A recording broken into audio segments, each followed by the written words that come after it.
Hello, everyone. Yes. Hello.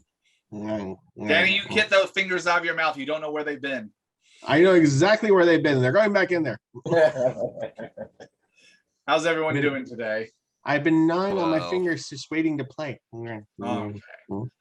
Well then, welcome to another episode of Tumbleweeds and Tombstones, the game where each week my players accuse me of trying to kill them, and I have to remind them that they're already dead. Oh, dreams. They come true. All right. Let's jump into tonight's recap. When last we joined the Obsidian Spurs, they were approaching a large plateau nestled between snow-capped hills. PETA, your lupine guide, mentioned a back door that was only rumored about, but rather than facing the last trial of the Son of the Sister, he said that this path, which was meant to be an escape route in case the village was ever overrun, would be less guarded, but potentially a different kind of danger that your group wasn't prepared for. A being known as the Watcher in the Dark could be lying in wait in this secret back path. The group It's put probably it just some story he heard. Right, exactly. Nothing supernatural ever happens here, you night-walking blood drinkers. The group put to a vote, and they decided to try and take this back path as it was going to be less patrolled by the members of the Lupine tribe. You guys traversed the dark tunnels and finally came to a large underground cavern with a subterranean lake in it. The water, cold but not frozen, had on its shores a wooden dock and raft, and was unable to be traversed, at least by the horses and carriage on either side, and the lake being large enough and the area being dark enough that the other side of the lake actually cannot be seen, nor the roof of the ceiling of this underground cavern. You guys tested the water to at least feel it. Nothing immediately happened other than it feeling very icy cold. And the thoughts of how you were going to ford this river started to be thought about. And that is where we left off. So, picking up from there, you are all on the shoreline of this lake. The water is still. There seems to be no, as it is underground, there's no wind, so there's no waves or movement happening on that end. I am going to look for some sort of symbol that looks like an arrow with a swoosh, you know, like a forward button. No. No. Okay, perception plus alertness. Let's see how bad I fail at this.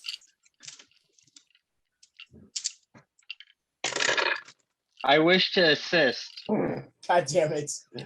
Okay, your difficulty is 6, looking for a swoosh. I got 2. All right. I botched this. Noah, you're looking around, and yeah, some of the dirt seems to have a clear-cut path that is indicating go forward this way, right into the middle of the lake. Liam, as you're looking around, while you don't see any swooshes, you do look around, and you're kind of using one of the oil lanterns for light, because other than the light that you got, oh no, sorry, you have your ring lit up. Ring is on. Your moon ring lit up. Using that to look around, other than the light that you guys are providing, there is no light in this cavern whatsoever. No bioluminescence, no, torches or anything like that. You do notice some, it's hard to tell the age, footprints in the mud and dirt on this side, and it looks like it's coming from the lake, from the direction of the lake towards the tunnel that you guys just came out of. Some of them being human-sized, some of them being horse hoof prints, and the rest looking like various sized wolf prints, whether it be regular wolf, the dire wolf, or the full war lupine print. However, they don't look fresh as in recently made, judging by the layer of dust on them. But you get the idea that in this underground cavern where there's not a whole lot of like weather and other elements that would erode these tracks, they could be quite old but preserved. Any indication on the direction of the footprints on how they traversed around? Yes, that's what I was saying. It looks like they went from the lake to the tunnel that you guys just came from. Like I assume, Liam, that you point out that you found. So Like like we came from the end that we're trying to get to, is what you're saying. They came Well, straight. because you guys do remember that PETA did mention that this was an escape route. So the answer is yes. They came from the other side of the river. Correct. They came from the other side, and it looks like they came from like where around the area that the dock is, moving towards the tunnel behind you. Oh, there's a dock. I mentioned that I'm sorry, I missed the dock. both last game and during the recap just now. I was using the facilities. My God. Well, I'll show you. Hey, look. By a the way, why dock. do you have like a It means- jellyfish or something on your head? Ricky knit me a beanie. She mailed it to me today. Nice. So yeah, Noah, as best you can tell, your best option is to just wade straight into the water. Yeah, that's what the sign said at my feet. I mean, it seemed like the only option since that's what PETA said too. PETA looks at you accusingly and goes, I never, I said we had to traverse the water. I didn't say go straight in. Well, does anyone have a small forest that we can chop down right now and make a raft? Yeah, I know where one's right back there. It's right behind us, actually. Shit, how many trees we need? I can get you a bunch. All of them. Whole. You're fucking with me, aren't you? A little bit. Shit. So to let you guys know, basically you see the lake, underground lake. You can't see the other side because it's too dark. You can see about 20 feet out and the lake continues. You see that the water, you can wade out to almost about to where the end of the dock is, but there was a fairly sheer drop off where the water gets a lot darker and thus presumably a lot deeper. I mean, is the water moving quickly? Is it like It's not moving at all. It's completely still. Yeah. Okay. Because there's no wind down here. The wind seems to be where the Song of the Sister is, but you subverted that test. The dock seems about 20 by, the raft seems about 20 by 20. It is a relatively large raft as far as rafts go. You see, I really missed something because where was a raft? with rope tied up to the dock. Oh, okay. Yep. It's about 20 by Open 9 20. years. It's not enough room for all of you and the horses and the carriage, but you have some options here. On the back of it, there seems to be it's all made out of wood and rope lashed together. There seems to be kind of a carriage thing that's meant for like where you can put things on to help carry it across. And there is a paddle in the back of it that's just a basic, if you move it back and forth, it will propel it forward in a direction. All right, so Liam's getting naked. Okay, As I do not have to breathe. correct. I was like, look, just we have rope, right? Why don't a few of us just kind of swim underneath, pull the carriage while it's on the raft? This doesn't seem like it's a current or anything that we have to worry too much about. Have we swam, incidentally? Are we able to swim? I have. under You the would- well. You would all know, or at least through basic knowledge, whether or not you're able to swim depends on whether or not you learned how to swim during your life or unlife, or any time there's a certain amount of skill that happens to it. Vampires can swim. They're not immediately rocks that sink to the bottom or super buoyant and just float on the top. However, you do also know that, Pirates of the Caribbean status, you could also, if you weighed yourself down enough, as there's not breath in your lungs or anything else, you could walk along the bottom and not have to breathe. However, depending on how high your humanity level is, I would have you make a courage roll to kind of remind your body that it doesn't have to breathe and not have that initial panic of, oh shit, I'm drowning. Okay, so something with a level 5 humanity might work in my favor.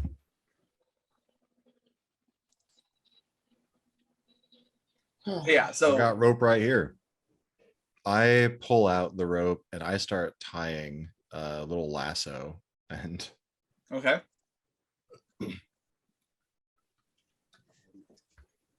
Yeah, screw it. We'll Angel's will assist, and she'll. Are we confident? Are we confident that that the carriage will is that just that might be clear? Is the idea? I ain't confident about any of this. I Nope, ain't not at following all. him down there. He just I'm wanted a rope. assuming we will get out of this sans carriage. What? You know how Oh, hard we I'm worked for this sorry. damn carriage? No, the word sans means without. Should we really venture the carriage across this Well, it's either body we of leave it. water? It's either we leave it here forever and have no Gatling gun, or Asmodeus immediately, when hearing this, holds on to the Gatling gun like it is his child and goes, I ain't leaving her. I don't see you making any suggestions. Now. If I remember right, one of us knows the way through these caves by foot to get back to his village,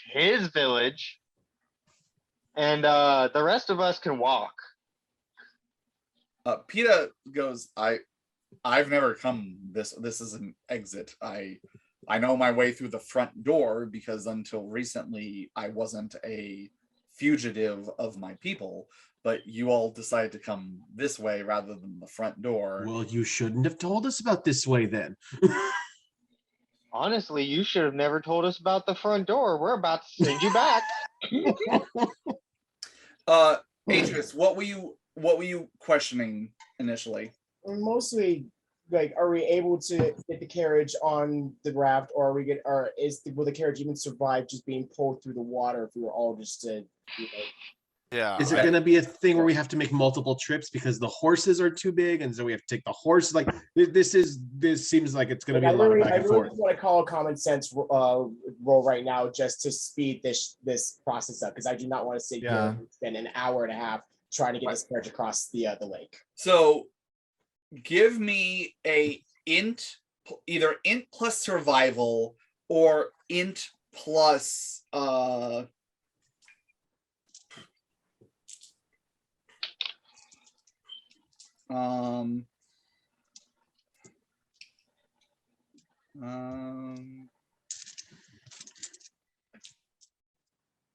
I'd say like science, not technology, science, academics, or it can be an int plus survival roll.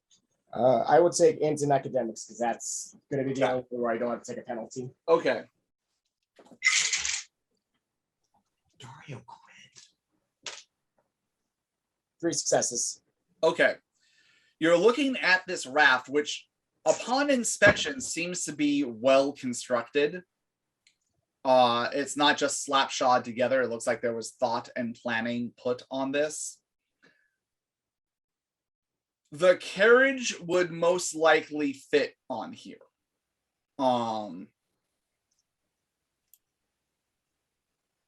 However, if it fits, you have to remember that with you, you have horses, PETA, Henry, Bartleby and Sonoy, who do have to breathe. The other option is, and I would say this is because you rolled high enough in academics. You yourself don't have a lot of experience of having to ford rivers or lakes or whatever with, but you've read enough about it. We'll say with those successes, you read a book while you were in Alamut, and reading about people exploring and pioneering both in the Americas and in Europe and places and Asia and places like that.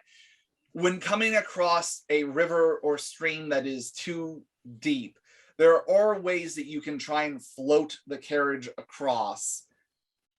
It might take on a little bit of water, but if you help take off the heavier elements, you might be able to get it across, and then you could have like the horses and everything. So basically your options are, you could either float the carriage and have the air breathers and horses on the raft, or have the carriage on the raft with maybe a couple of the air breathers and have to come back for the horses. Yeah, it sounds like at the least we'll have to make a couple trips. So I would probably figure the one that would damage the carriage the least, and then just go back with the raft and get everyone else. I suppose, I don't know if this would also fall under the role. Would we be able to, just by sight, tell how far across the water is, or is it too dark for us to see how far? You cannot, I will say with that one, you cannot tell. There's not enough. You know that's a distance because you can't see the other side, but the extent of the one oil lantern that you guys have lit at the front of the carriage and then Liam's ring only goes, Liam, how far, I think I have on there how many feet the radius is for the ring.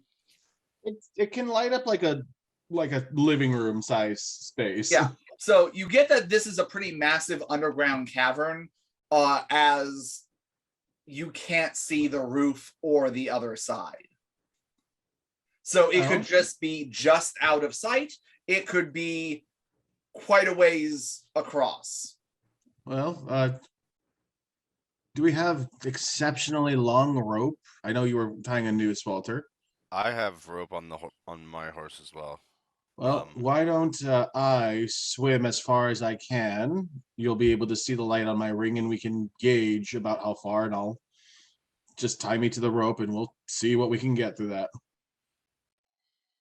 Sounds good to me.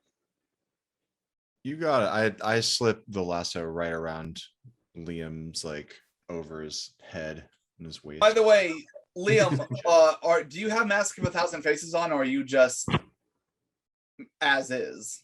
As is. There was no reason to put it on for people who know me. So for what would be the first time for many of you, you're seeing Liam buck-ass naked in this. Now, luckily, there's no, Liam, congratulations, there's no shrinkage because vampires don't feel cold. But those little bit, like the acne and boils continues down like the entire body. And then you see Rebecca's work on the shoulder in its full glory as the bone spurs that come out of the shoulder are exposed. And this is the first time you're seeing a whole lot of naked. For Noah and Atris, yes, but Walter and Weya, we had that one night in the shed at the beginning of this game. Right? That's right. I imagine there's been plenty of times where Liam has been shameless during our gang's time. All right. So you tie the rope around Liam. Yep. All right, someone hold on to the other end. Yeah, I'm just sure. gonna dive in and go. Okay. The water is very cold. It's one of those things of it doesn't affect you, but you can sense that it's cold. Ice cold without being frozen. And you guys have noticed that from your talking and everything else, there is a bit of an echo in this chamber. And so and the first bit of the water is disturbed in here. Henry is looking around all over the place. Asmodeus has his guns out and is looking all over the place. PETA has his hand on one of his knives and is looking around cautiously, as you get the idea that he doesn't know what's down here either, but has heard rumors of this watcher in the dark, and is like at every sound or noise that is made, there's a little bit of a jump from him and kind of a panicked look around to see if it's disturbed anything. Liam, are you staying on the surface or are you diving down underneath? I'm gonna stay close to the surface because I want my ring to be visible. Okay, so like a lighted buoy, you just kind of go out. How far out past the dock are you going? As far as I can possibly go that the rope will take me. I'm hoping it's to the other side. Okay. But again, you said we can't see it. So how many of you have rope? Okay. So I'll say, so you tied those, did you tie those two ends together, or was it just one length of rope? The goal is to get both of them because Liam wanted extra long. I'm not going to make you roll for like tying a knot. It's simple enough to tie a knot of two ropes together and make it one thing. I'd say you've got about 60 feet of rope to play around with. So Liam, you start going out. I will give you the option. You can give me either a perception plus alertness roll or perception plus awareness roll. Standard difficulty for each, but let me know which one you're choosing. I will go alertness because I got an extra dice in that one. Cool, go for it.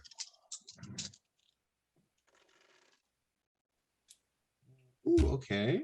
Let's look at that. Look at that. That deducts from that, but then that's the rules. That's so 2. Okay. Basic, good. As you're going through, you notice the occasional stalagmite poking up from the water. Some of them underneath the surface, some of them cresting above it. As you continue to go, you're noticing plant life down here. Which is odd because usually plant life requires at least some kind of light, like even aquatic plant life requires some kind of diffused light to get down. With that roll, you notice that while your light is a pale light, the colors aren't that distorted, and some of it that comes towards the surface has almost a green going towards a paler blue color. I need you to make a Dex plus athletics roll to not, or do you swim towards it, or some of it's coming up and you just noticed it at this point? I'm just going to keep going forward, but I can still make a Dex athletics roll to hurry. Out of curiosity, make a Dex athletics roll standard diff for me.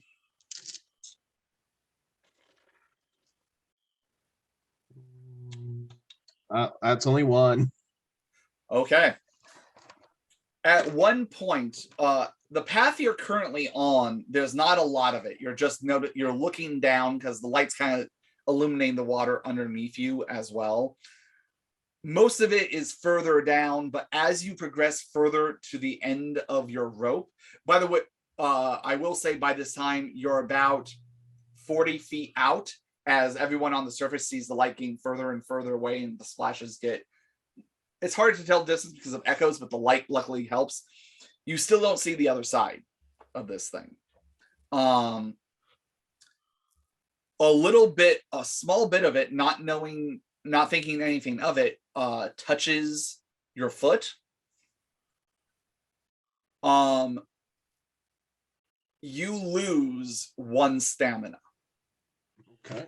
As suddenly ice forever, or no, not permanent, just temporarily. Okay. You lose 1 stamina.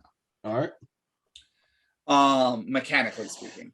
As soon as it brushes against your foot, ice cold, like almost ice pouring through your veins, shoots up from the point of contact all the way through to the rest of your body.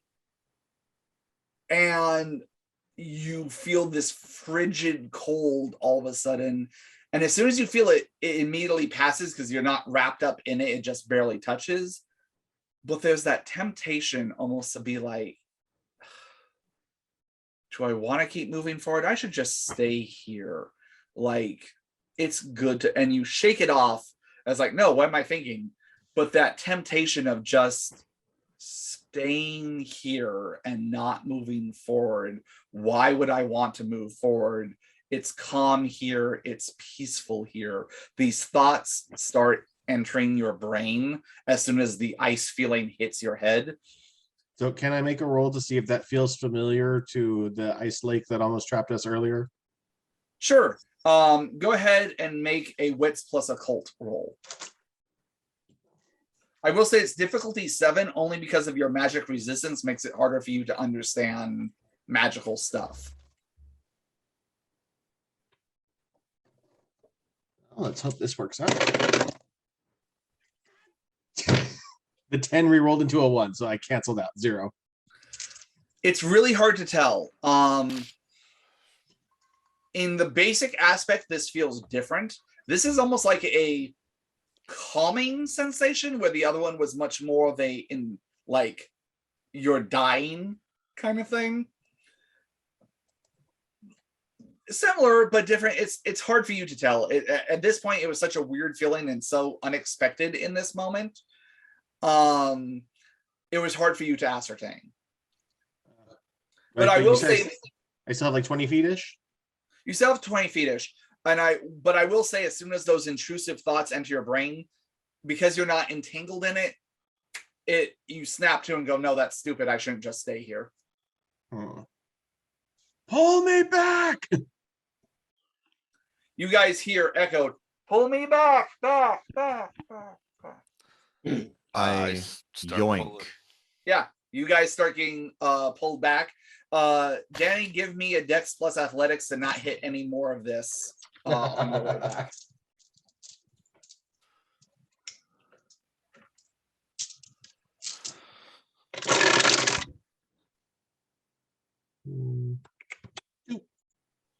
Easy enough. You're able to direct your flow so that way when you see, now that you know, if you see an outcropping of this lake weed, you avoid it and don't come in more contact with it.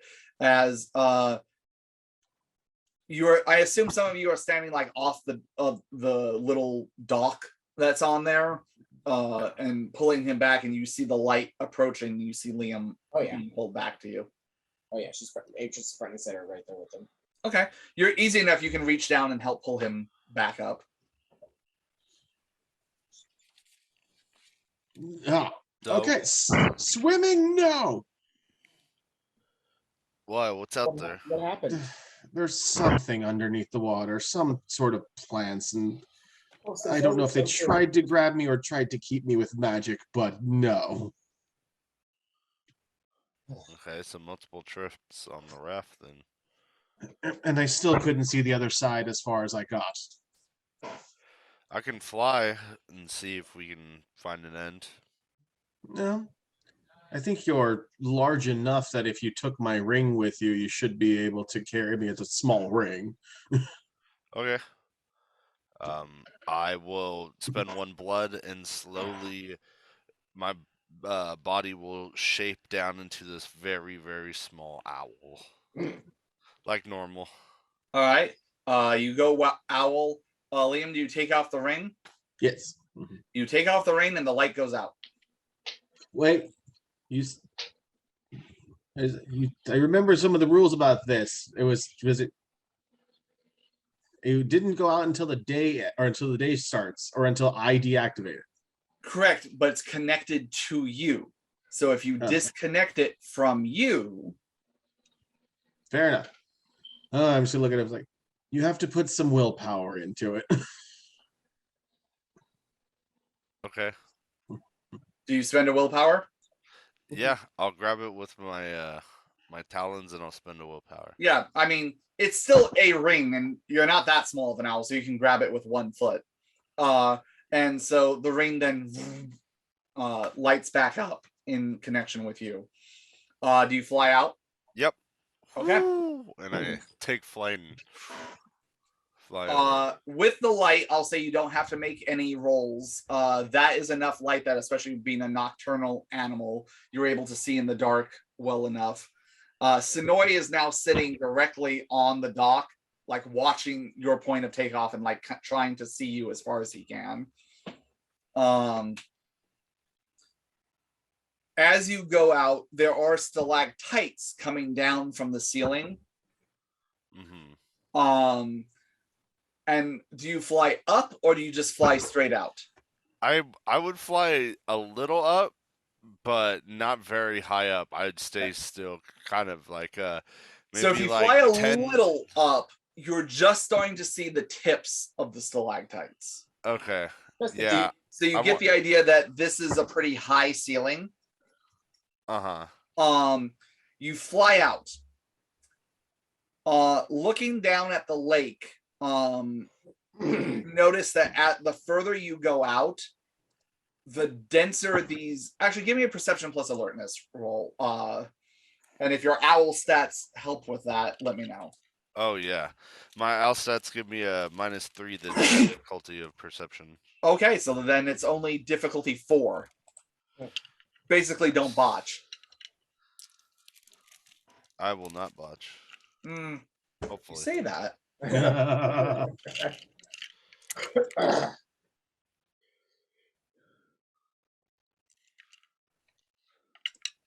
Guys, I still feel like Liam's wrong. We should go right into the lake and march across. The sign on the floor told me. 8 successes. Shit. Okay. So looking down, you see the lake, and now knowing what Liam told you, you're looking out and you see darker shadows, which you make out to be these clumps of this lakeweed. And the further you go out, the more dense they become. To the point where it's hard to see patches. There's little patches here and there that don't have that lakeweed in it, but the further you go out, the harder it seems to traverse the lake by water without running into these things. Not impossible, but definitely more difficult the more deep you go out. As you start to go out, you notice a smoke or mist starts to build, and it starts to obscure your vision. And you guys see the light, and the light is going like 60, 70, 80 feet out before it starts to become obscured. And Wea, you notice it getting thicker and thicker to the point where it's almost like a London fog. However, you smell, this isn't a mist like a normal fog mist. This almost has like a smoky wooden smell to it, like a campfire or something like that, but almost more herbal. Like you're smelling something else, so where it's not just wood burning, there's almost like an herbal smell to it. I need you to make a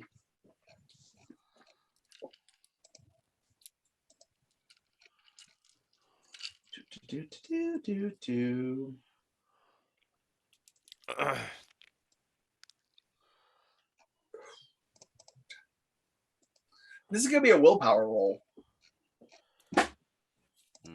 Standard. I mean, as in like standard difficulty, current willpower.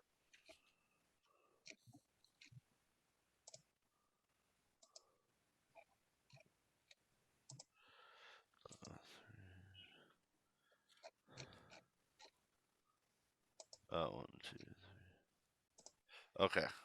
Sorry, I had to calculate some stuff.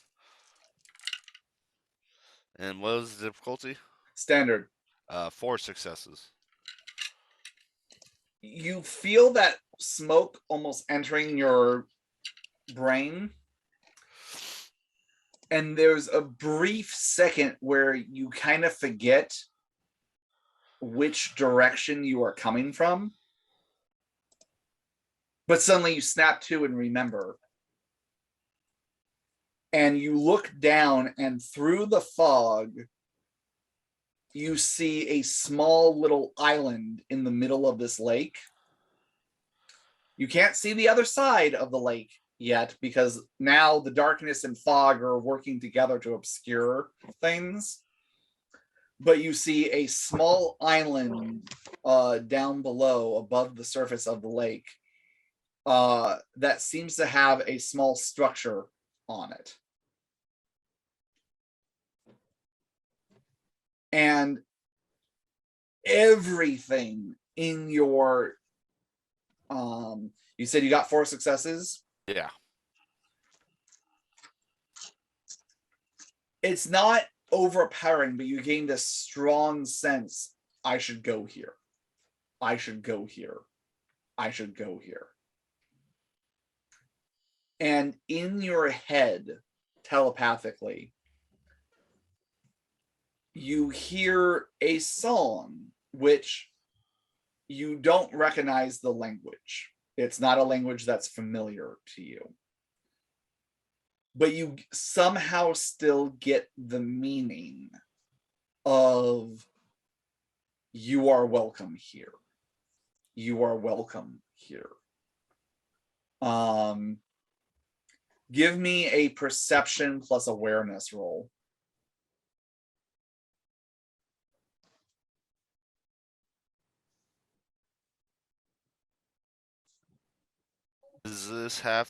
Does this involve spirits of the dead?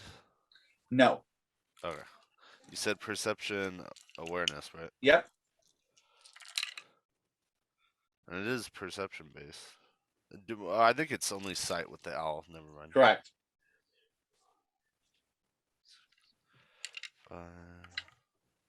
5 successes.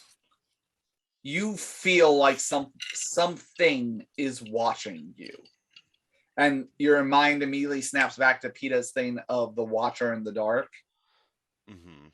You feel like even being an owl, though you are carrying basically a beacon at this point, something's eyes are directly on you and clocking your every movement. Like it's one of those things of if you were still in human form, but in this case being an owl, the feathers on the back of your neck kind of go up.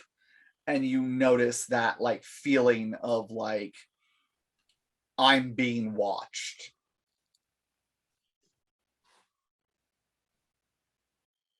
Ooh, scary.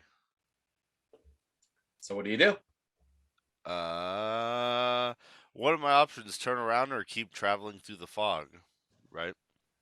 I mean, your options are anything you want them to be. You can either travel back, you can travel down to this island, you can keep trying to push forward. If I'm starting to get affected by stuff, I think I'm gonna push back. Okay. Are you heading back the way you came? Yes, I'm gonna head Okay. back to where I came. Go ahead and give me a willpower roll. By the way, all of you on the dock or on the shoreline, go ahead and give me a perception plus alertness roll, standard difficulty. 6 for me. Okay. Once again, that miasma of the smoke and the smell of the herbs and everything else, you can feel it affecting your brain and kind of numbing it a little bit, but you shake it off and you're able to keep your directional awareness. 3 successes. 3 successes, 2 successes, 1 success.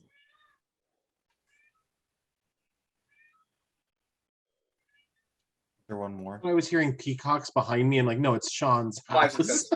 Yeah, no, they have opinions. So everyone except for Walter, you lose track of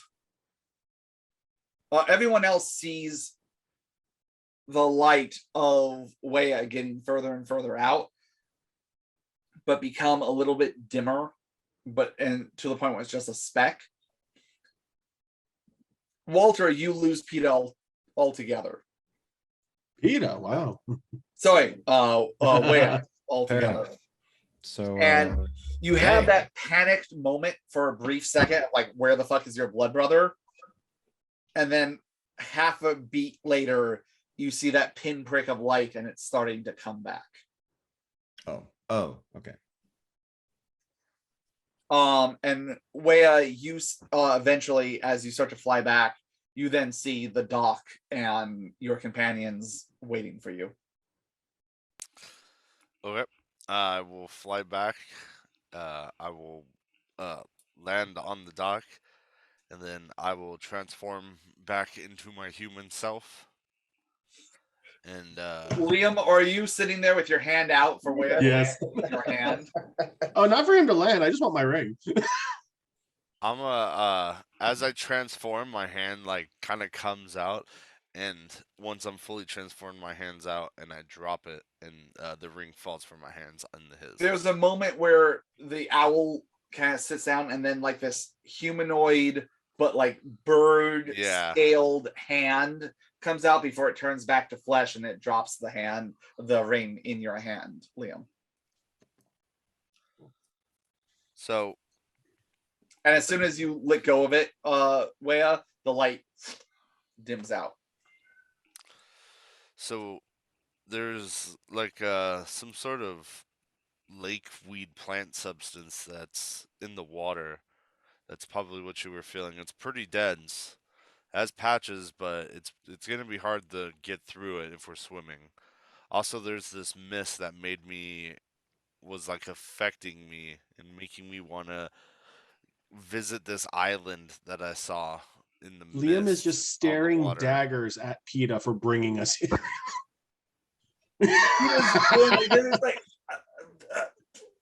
Is it less traversed? Like, I just warned you that it was here. Like, yeah, I don't personally, I think if we're taking everything with us, we should probably backtrack. I don't think we're gonna get the carriage across here. Well, and then on top of that, we have to make multiple trips. It's not gonna be worth it. We have killer plants and murder fog, and we have no idea how far it is across. Yeah, it's not. This is not possible. We gotta go back. Not in the mood to get mind fucked tonight. If our main priority is to use that gun, then we have to go back. Can you remind me what happens when we go in the front door? Who are you saying this to? PETA. Well, there's the trial of the son of the sister, and the chance that more of my people are traversing that path as the path they come in and out of the village with. I'm getting the sense that there's not a friendly path, if you get my meaning. Oh, as if this was a very friendly journey to begin with. Usually my people don't take kindly to unwelcome visitors into our ancestral homeland. In our experience, you don't take kindly to being invited out of that homeland either. At least not when Liam's doing the inviting. So we can try and get the carriage across on the raft, but it's going to be difficult. Unless we want to leave the carriage here, make this like a backup plan for escape.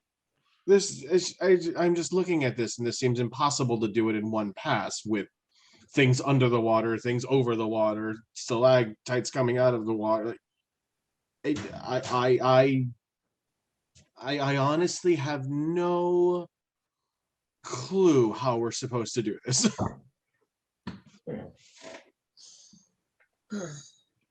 Henry speaks up at this point, and he goes, well, Wea, correct me if I'm wrong. The plants, they're a lake plant, so they stay under the water, correct? Yeah, I flew over it, but it's a lake, and they look like lake plants. All right. I don't know a lot about plants, but If the raft seems to have a propulsion system as he kind of gestures to the paddle. We can decide whether we want to take the carriage second or first. You seem to be able to go across and come back. There's obviously something guarding the entrance or exit, depending on which way you look at it. But we knew that going in, knowing that there would be potentially something called the Watcher in the Dark. Did anything attack you? I was not attacked, but I felt something influencing me to veer off my course. So instead of pursuing forward, I thought the safest thing would be to come back. Well, then it seems like our options are either taking, we seem to have three options. We can either move forward with this plan, the less guarded way, and move forward with the carriage and a few of us on, or leave the carriage behind, bring the majority of our group across, and then come back for the carriage in a second trip, or abandon this path and take our chances with the front door. Yeah, I was thinking option 2 myself. I don't want to. I don't want to risk bringing the carriage across first and then have the whole thing get sunk. You know, there's a bunch of us, but there's only one Gatling gun.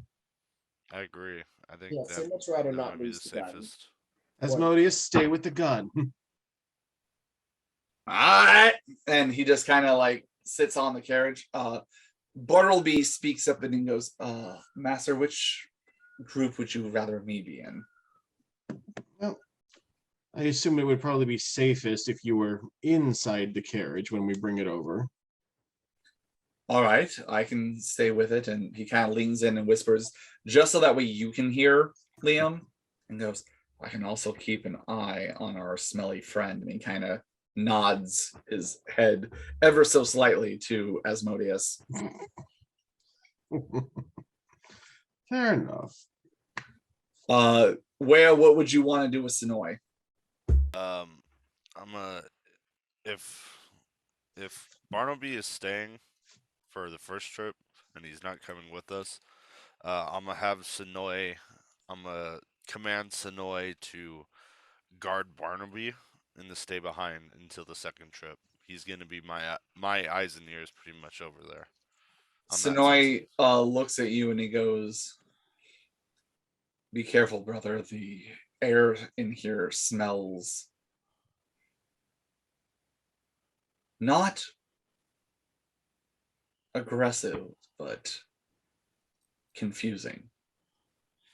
There was definitely something influencing my mind to change my course, so we do need to be careful and have our wits sharp.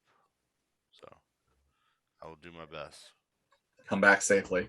Sonoy kind of takes his guarding position very seriously and sits down by the horses. Henry looks at all of you and he adjusts his glasses and goes, I can help out either way. I can come with you, or I can stay behind and be part of the guarding party and make sure nothing happens to the carriage. I leave it up to you, whatever the group decides my skills would be better at use with. We might think about taking him with us, an extra hand.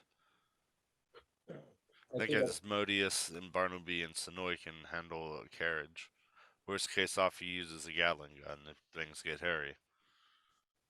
Yeah, but remember what happened at the fort? Do we want that near a village full of werewolves?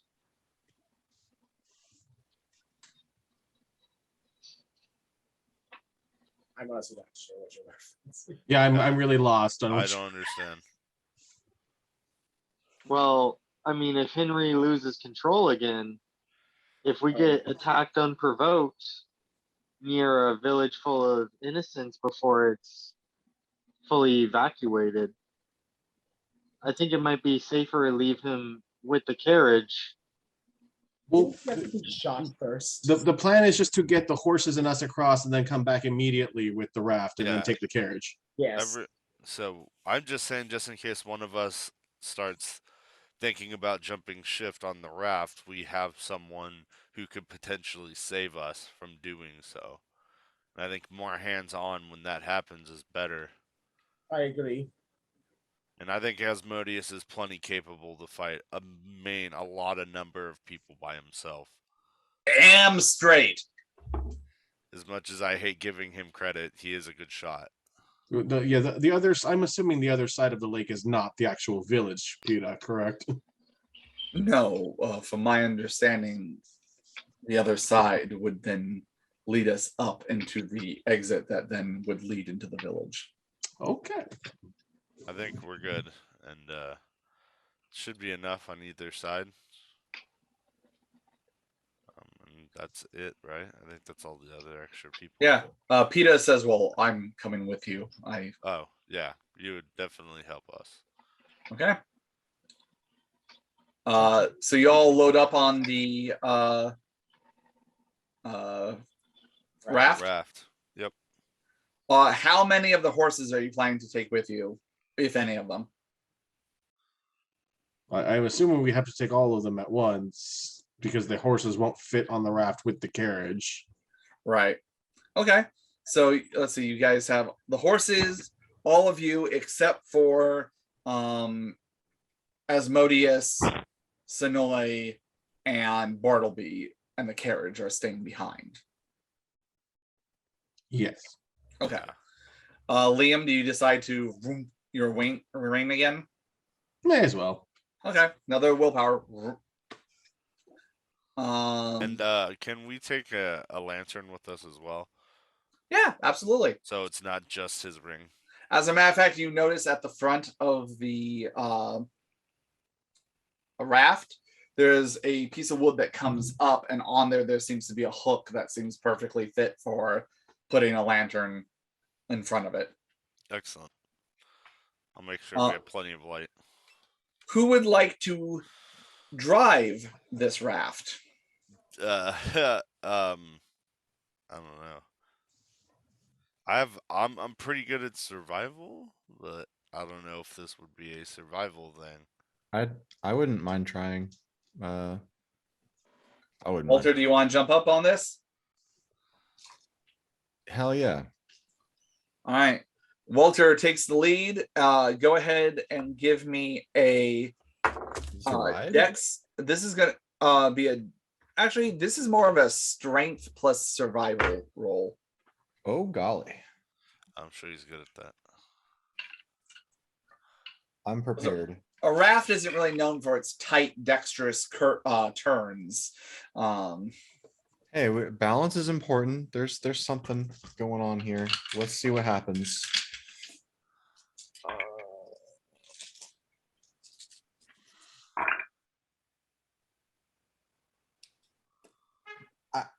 I have 3 1s, but I also have 4 successes, so 1 success. It's a little bit rough. You guys untie the raft from the dock, and You're fired. as you are pushing this paddle back and forth to start the forward motion, one of those stalactites from the surface of the water starts coming up, and everyone is kind of like leaning their head a little bit to the left as you start to drift right, as that instinctual like trying to will the raft to go left a little bit as it bumps the side a little bit. The horses get a little bit nervous, but you're able to correct it before it becomes a tragic issue. There's a little bit of a as it scrapes and it echoes across the lake, and you begin to correct it as you then move forward. We'll get it. Just testing the limits, checking the steering. as you guys get out, you start getting to the level of where you saw Liam get that 40 feet, and you're noticing that a lakeweed starting to show up in crops. And as the light starts to hit it, you're noticing it's a greenish blue color, but as the light hits it, there's almost like a reflective metallic ice blue that shimmers across the surface of the plant as you continue forward. As you continue to progress forward, those clumps of the lakeweed start to get thicker and thicker and more abundant. And suddenly across the surface of the lake and up above, that smoke starts to drift out. And much like Wea described, there's definitely a strong aroma to it. It smells a little bit of something burning like a campfire, but there's a little bit of like an herbalistic nature to it. I need everyone to make a willpower roll for me, please. And it's a current or It is current. It is current. Oh boy. I'll go ahead and roll for PETA and Henry. 3 successes. Dang, why can't I get these rolls when I'm trying to do something? I guess this is Chad dice betrayed me. I rolled that die too. Are we all rolling? I'm sorry, I missed that. Yes, I was everyone. spaced out. Everybody's that's on the raft. What is Right, it again? 3, 6, 6, 3.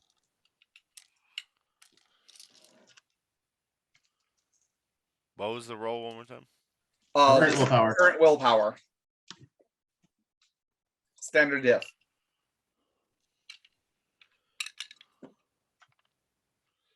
3. Okay. You all succeed. You feel that smoke starting to that numbing sensation in your brain where your brain feels a little tingly all of a sudden. And you're for briefest of seconds starting to forget kind of like which direction, now being surrounded by the smoke, like are you heading forwards, backwards, left, right? It's a little bit hard, but then you shake it out of your mind and you get your bearings and you continue to move forward as the smoke starts to get a little bit denser, reflected off of the moonlight, kind of like high beams in fog.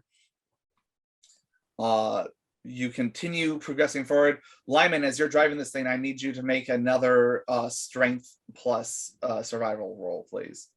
I got rid of all the offending dice, so Good. this one's gonna be totally fine.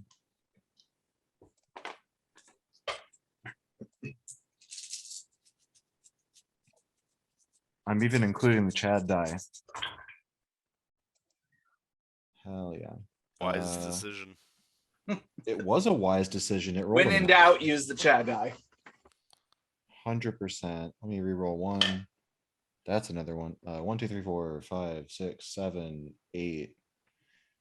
That's kids at home.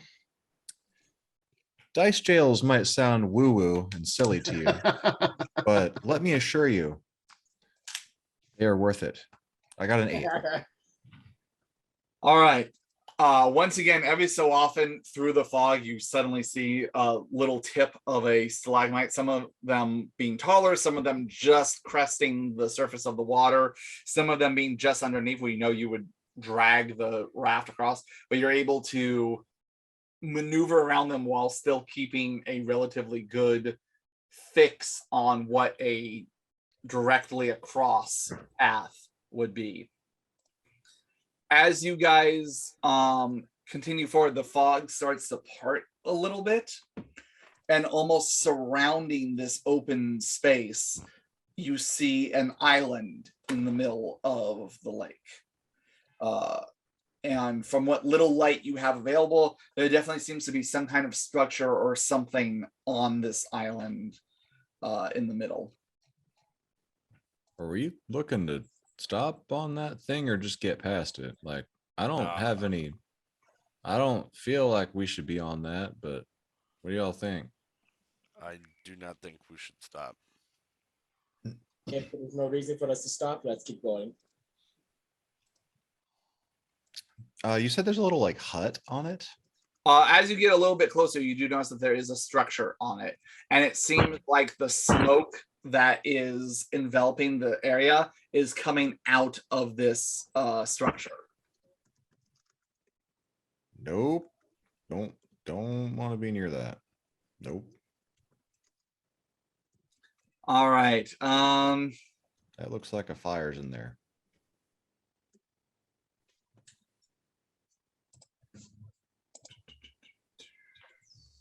Who the hell set a fire out here?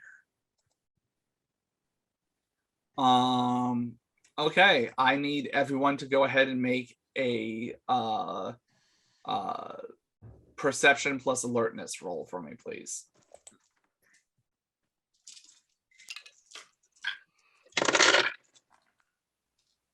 Six successes. 2. Okay.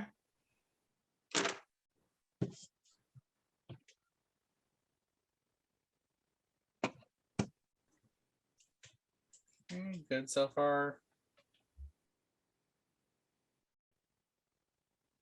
I got a 4. All right, you all succeed. You all hear what sounds like humming, echoing and coming across the water, stemming from this island. And while you do not, every so often there are words, and while you do not speak the language, that same feeling of you are welcome here. Stop here. You are welcome here. Pink The pajamas, message gets across. The message gets across, though none of you recognize the language. Liam just starts throwing up the middle finger towards the island. Okay. Dude, I remember you kind of described that way. I got a good feeling about it too. Is it just hearing it, or are we feeling that? No, you're feeling it. Like, it is very much like you're hearing the humming and the song. The feeling is one of peace, of tranquility, of safety. Oh my god, maybe the island is like the only safe place out here. Walter, come here. I'm busy. I'm still. Thank you, Liam. Snap What? out of it. It just seems like a nice island, man. I don't. Okay, you're right. Why does it? I just kind of stare at the island while I'm piloting this. I'm like, As you notice Why? the smoke coming out, as you get closer, you notice that on the structure, on the island, there seems to be a hut of sorts in a dome-like shape, maybe about like 5 feet tall and about 6 feet wide. Made out of hide, animal hide and wood, and lashed together. There looks to be a central fire pit in this on this island that is currently not lit. The smoke seems to be coming from a hole from the center of this dome. And there seems to be a smattering of pots and things that you can't quite make out what they are, and also racks of what look like drying fish, as well as fishing poles that are cast off from the sides into the water. not a single humanoid. Not that trace you can see. being. I'm starting to feel like I don't trust that island. Yeah, we shouldn't. I'm continuing to, It's like we innately want to get away from things that propulse. people have been. What'd you say, Atris? Said innately we would like to get away from things that seem to draw us in because it always seems to be a trap.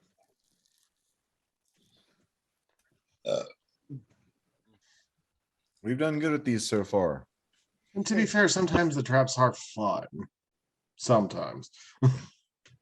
So what do you guys decide to do? Are you heading towards the island or away from the island? No. Around it, I Okay. assume. You go around it, and like I said, the smoke seems to have cleared in a circle about 20 feet out from in a direct circle around the island as the smog of the smoke mist seems to kind of swirl around it. You go through. Walter, since everyone, as you push in through the fog, I need you to make another willpower roll for me, please. Oh golly.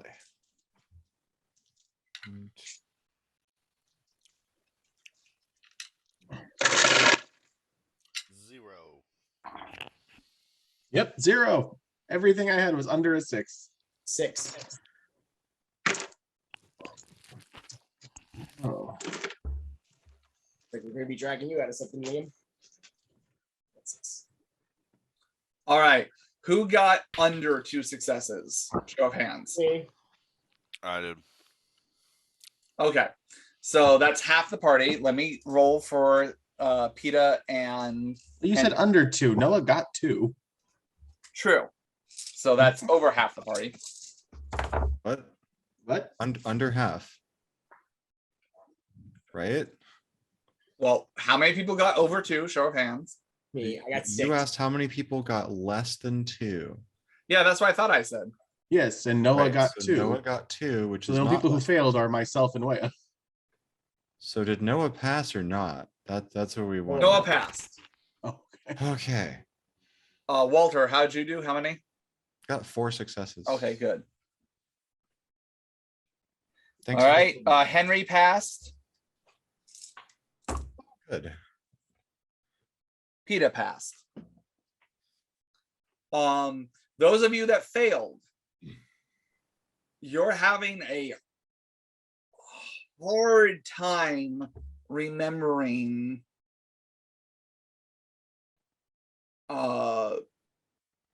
which direction you came from. You remember everything else. You remember who you are. You remember who your party is. You remember what your goals are. You're having difficulty placing where it is, which direction you came from and which direction you were heading. And this sense of maybe we should just stay here is kind of leaking into your brain.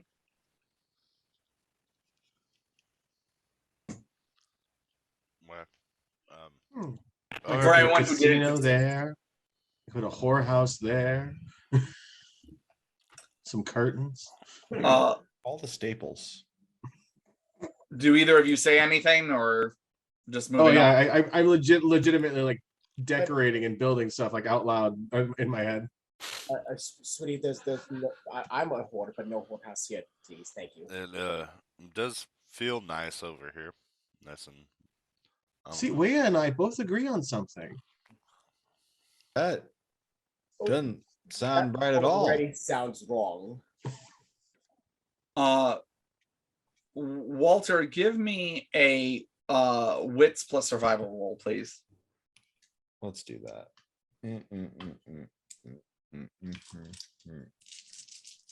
You said survival. Correct, I did. As you are driving this around. Hey. 5. You are certain that you went to the right of the island, but then like course corrected once you got past it and went forward. You go another 20, 30, 40 feet in the water. And the fog, which now is surrounding you guys again, with even with the rain, there's very little visibility, more than like 5 feet in front of you guys. The smoke passes again, and you see that same island right in front of you. No. I don't think I took a wrong turn, y'all. In fact, I'm pretty damn sure of it. Joy to endless loops. I mean, y'all felt us kind of keep going and not turning, right?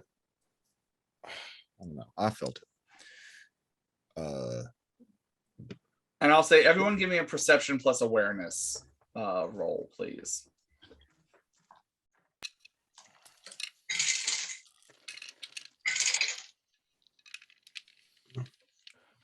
Three. 4, 3, 1. Wow, I got lucky.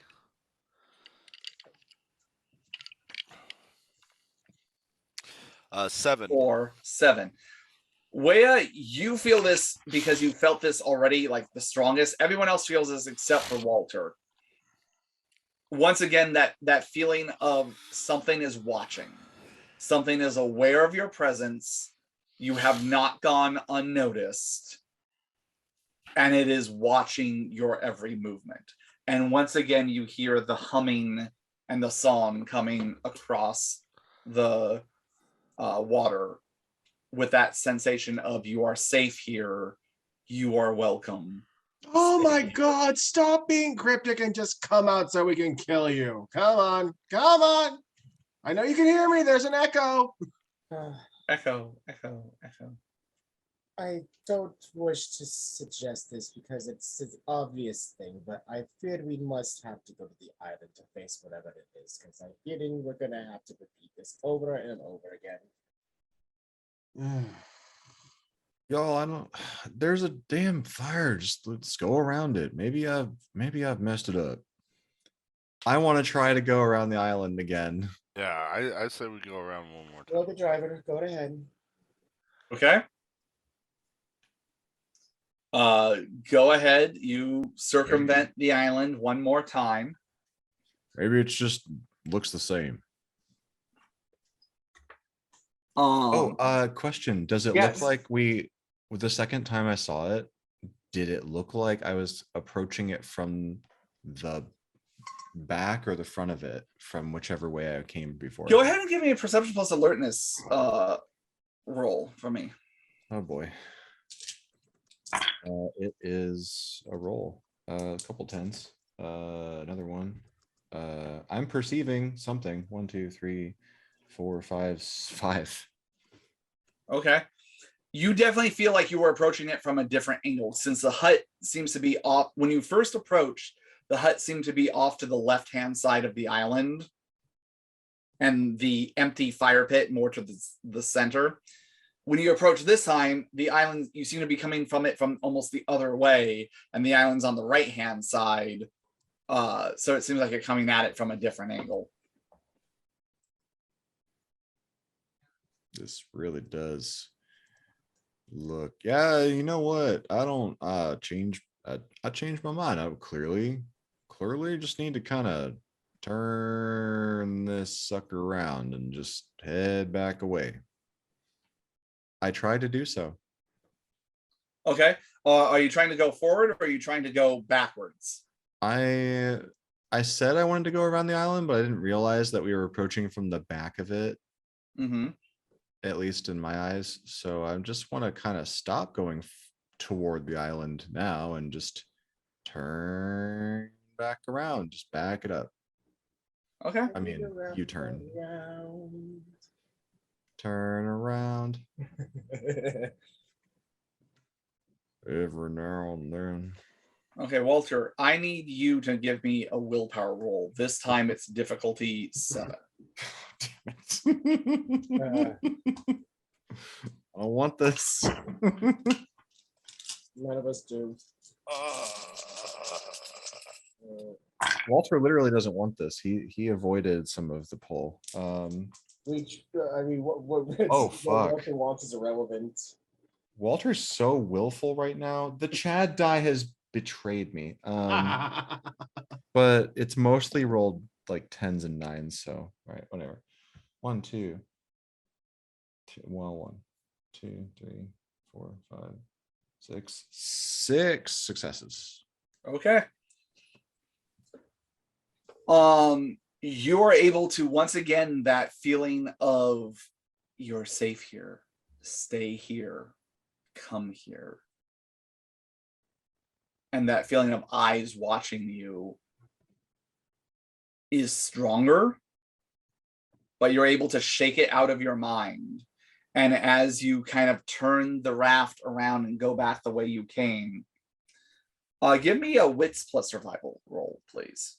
And this is for any of you who want to make this roll. Anyone can make this roll. Wits survival. We're all gonna die. Yo, all I had to do was start using the dice jail, and now I'm just everything's tens. And this couple ones, whatever. And that's with no survival, so I did it. 4 successes. Dang it. You're rolling really good right now. All right, throw up those successes again for me, please. 0, 2, 4, 1, 3. Okay. Those who got 2 and higher,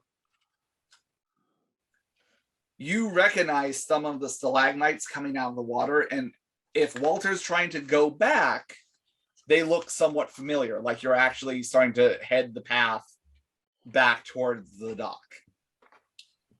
PETA speaks up because I rolled for him, and he actually got what's going on.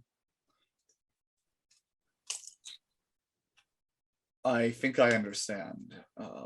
Yes, we have to go to the island and kill the thing because it's going to keep wrapping us around there endlessly. Or at least see what it wants. Yes. We have to go kill it because at this point, there's nothing else I would rather do than kill it. I'd agree. If it is a guardian of my people, it's trying to protect the way to the village. Us leaving, it doesn't mind. Us going forward, it seems to want to meet.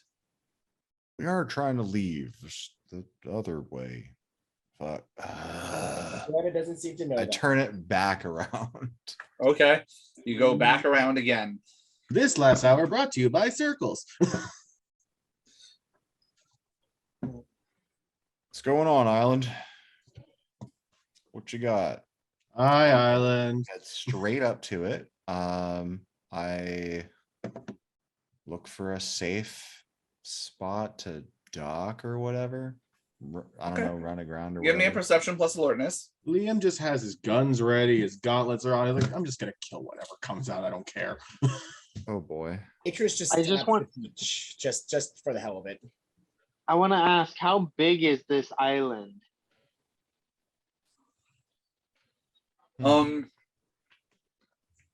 It's a decent size. I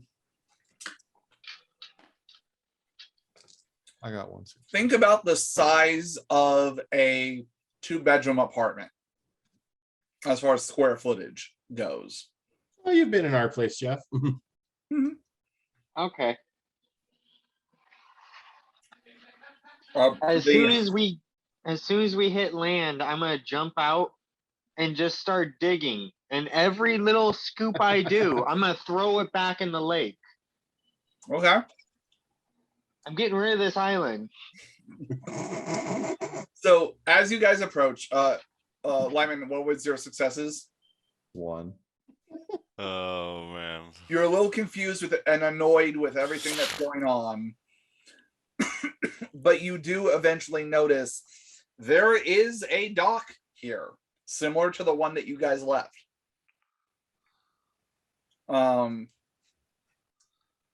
You guys get out and disembark. Noah immediately picks out his shovel and starts throwing part of the earth into the water. Liam just stomps the island like stupid hard. Like, teach. Y'all give me a perception plus alertness here on the island.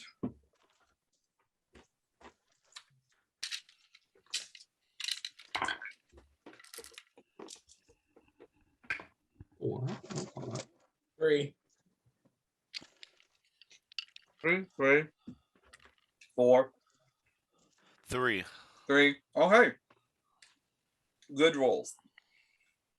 One thing you notice is that the seaweed around this island, or I should say lakeweed around this island, is the thickest you've seen it. you notice in the shallow part, kind of similar to the other shore, you notice that there is a bit of a shallow end where like someone could wade through here.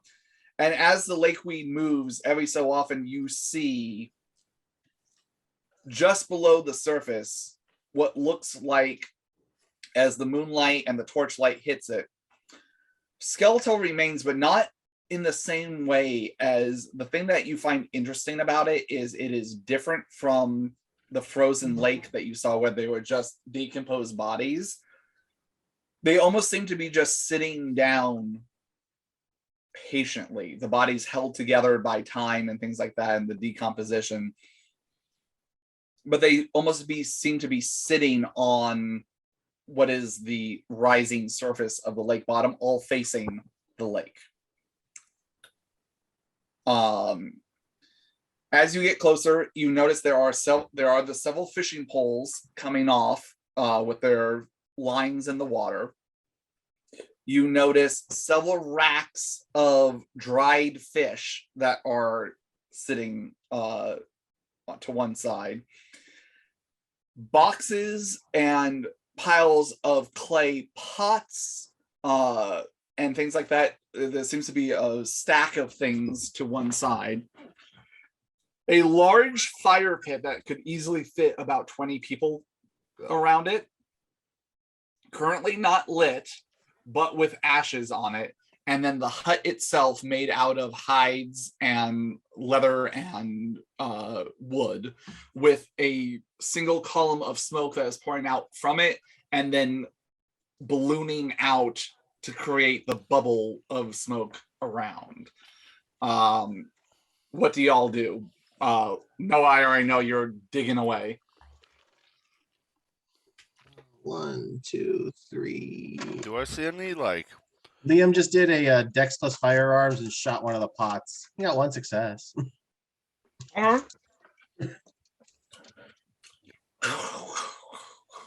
The gunshot reverberates. The pot shatters as a whole bunch of rolls of bread come tumbling out of the clay pot.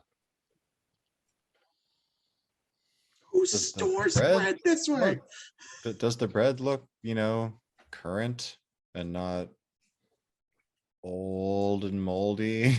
Do you get closer to take a look at it? I do. Yeah, I wanted to. Okay. You two walk up. It looks fresh. It looks like edible, fresh bread. Not like fresh as in just cooked or anything, but still good. You just Is it- made some baker very angry. Maybe. I've done worse. This bacon would seem to make us very angry if he's responsible for this shit. Do you want to get past? Do you all decide, do you stay where you are? Are you investigating? What's everybody doing? Yeah, you know what? Adrian's looking around. She's just gonna see if she sees anyone. Okay, perception plus investigation, please. I'm not trying to dig a deep hole, so every shovel of dirt I do, I just scoot over 1 step over and grab a whole new shovel of dirt to throw into the lake. You So are I can slowly follow this making your gang way wherever they around the want to go. perimeter. 5 successes. With 5 successes, Atris, you look around and you go to the fire pit and you notice that there are wood seats that have been roughly carved. The seat part is smooth, but the rest of it, it's not like it's master craftsmanship, but you get the idea that they are seats that are around this empty fireplace. There are old ashes in there, but no current embers or anything. But you notice with that many successes that underneath the ash in the center of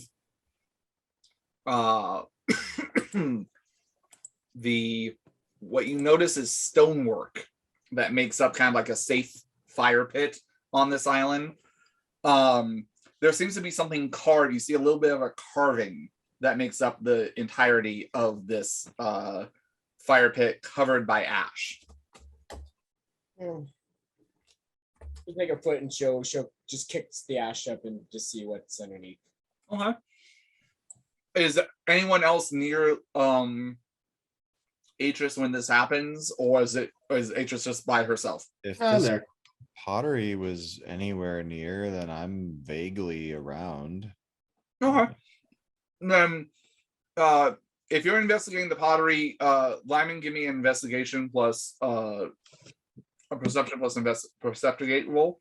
I will do that. Was anyone else with Atris? Just so that in eyesight of the fire pit. I only shot Oh, the yeah. pottery from afar. I didn't go look at it. Okay. Yeah, I'm within eyesight of it. Okay. Of the fire Anyone pit. within eyesight of the pottery can give me a int plus occult roll. The difficulty is 8, though. I did a perceptigate roll 1. here and it got 2. 1. 2. 0. Um, 2. Okay. I have not done Those who got 1s, you swear you've seen this symbol before somewhere. It's extremely obscure and you're not extremely sure where, but you know it's come up in your memories of something. Oh, I'm pretty sure some werewolf chief was murdered around 1 recently. Walter, you look around and you notice that in these boxes, there's everything from topaz jewelry to really beautifully crafted beadwork to bread to dried meats, other provisions, herbs are in there, all just stacked up in these different pots, containers, boxes, things like that. For those looking at the symbol, Atris, I think you got 2 successes, correct? Yes. I will send you a I'll eventually send you a drawing. I'll try and do it without sending something that but it is a circle that seems to have these designed leaves and vines that come out from the main circle, and inside there seems to be like a crescent moon shape on the inside. And you remember it being connected to a really, really old cult. Nothing necessarily lupine connected, but you remember reading an old scroll at Alamut that talked about one of the world's original cults, that this was a symbol connected to followers of that belief. Just a rough, she knows it's a symbol from a really old cult, nothing more past that. I'd say with 2 successes, it's extremely obscure. So the fact that Atris even remembers that, I'd say the only other information is Atris remembers that there are followers of this of almost every species. Humans, kindred, lupines, like it traverses species. Oh, I don't. If the symbol looks a little familiar, I don't think I know where exactly it's from. But it's symbols of very old cults that I've heard of. It's transcends species, human kindred. Well, I think I have a terrible idea. Oh, go on.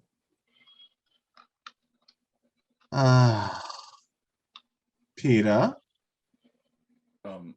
Yeah, and Peter's just looking around, like trying to look at everything. He's like, yes. Again, this is an idea. This is not something that I'm trying to do to upset you. But, hold on one second. Thank you. But I think if we all sat and we concentrate, and I use a portion of my ability to call your father, we might be able to have an audience.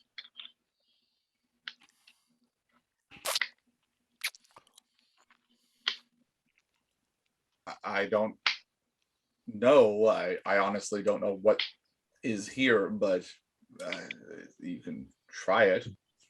No, I think everyone. There's enough seats for everyone, correct? Yeah. And then Noah, Noah, just come here for a moment. We're gonna try something. We're All gonna right, have to all right, all right. join- Are we gonna have to join hands? Possibly. Usually things like this involve completing a circle, but I think the chairs are enough. But let's have a seat. I'm already on page for you all to touch me, not to the other way around. I'll wipe my shovel on my shirt and then put it on my back. Okay. What a He festivity. just sits down. Henry, by the way, has his notebook out and is jotting down like everything he's seen. I sit down and I'm just going to reach out with summoning and just try and call Marakuro. Okay. What's the roll for that?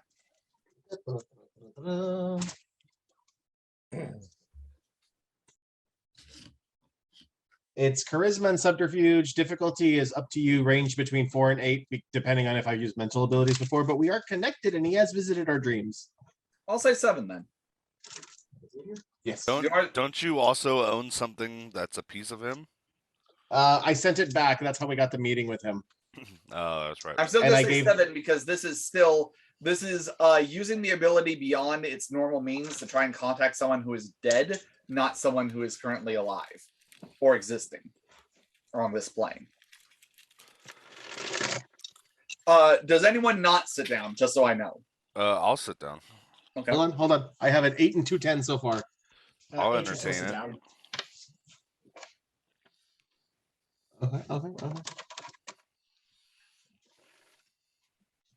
Okay, I got 4 successes on that. Okay. You reach out and close your eyes. What are the rest of you doing, by the way? Well, as Liam kind of just sits there and kind of goes into like a trance-like state. You're already doing it? Didn't you have to do this with Wea or something? Interest kind of just sit there. Okay. I question him obnoxiously while he Yeah. tries to concentrate. Noah, are you doing anything in particular? No, I'll just observe as they're going about their business, sit on my log. Okay. Wea? Can I like hum or lightly sing like a song or like a tale from my past? Like a prayer chant or Like a prayer chant of like a Cherokee thing to fit this. Absolutely. Give me either a Kumbaya, This is my gonna be- lord. this is gonna be charisma plus performance or charisma plus occult. I got one in either of those. So. Oh, it's for Noah. 2 successes. Okay. You're listening to the music, which the humming that all of you can still hear. And Wea, this definitely is bringing back memories. It's different, it's foreign to you, but there's enough similarity to sit there and go, this reminds you of gathering places with elders of your people back before you were embraced. And you start humming along and singing a song and kind of chanting something that you were taught. And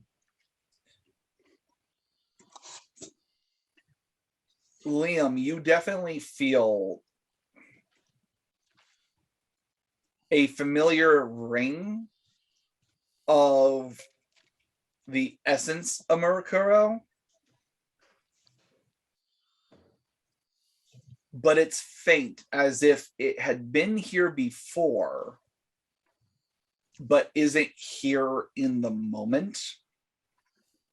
And you all hear from inside the hut.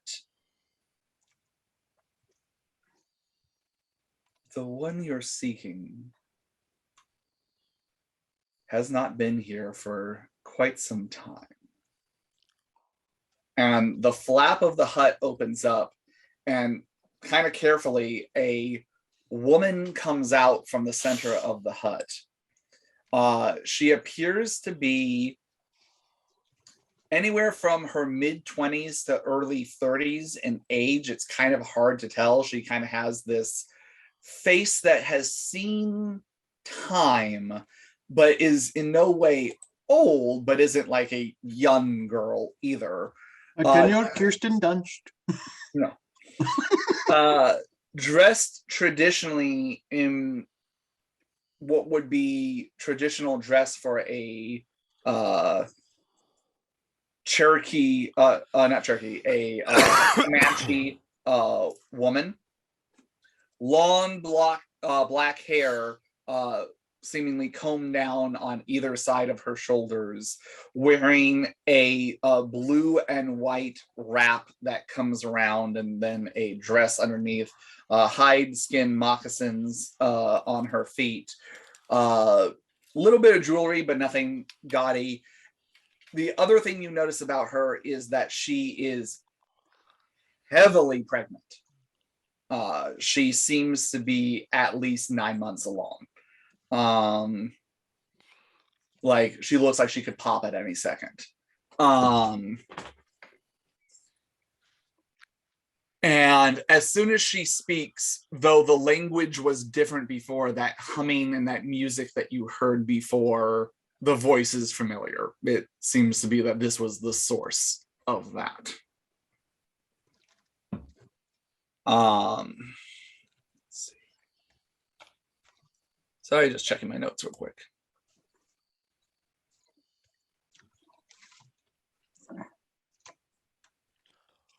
What's up?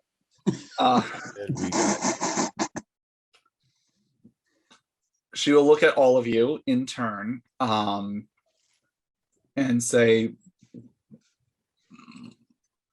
"You are all welcome here, and no harm will come to you." And as she says that, the fire pit ignites with a blue flame that, while the initial reaction happens, you notice that the normal fear of fire isn't being triggered.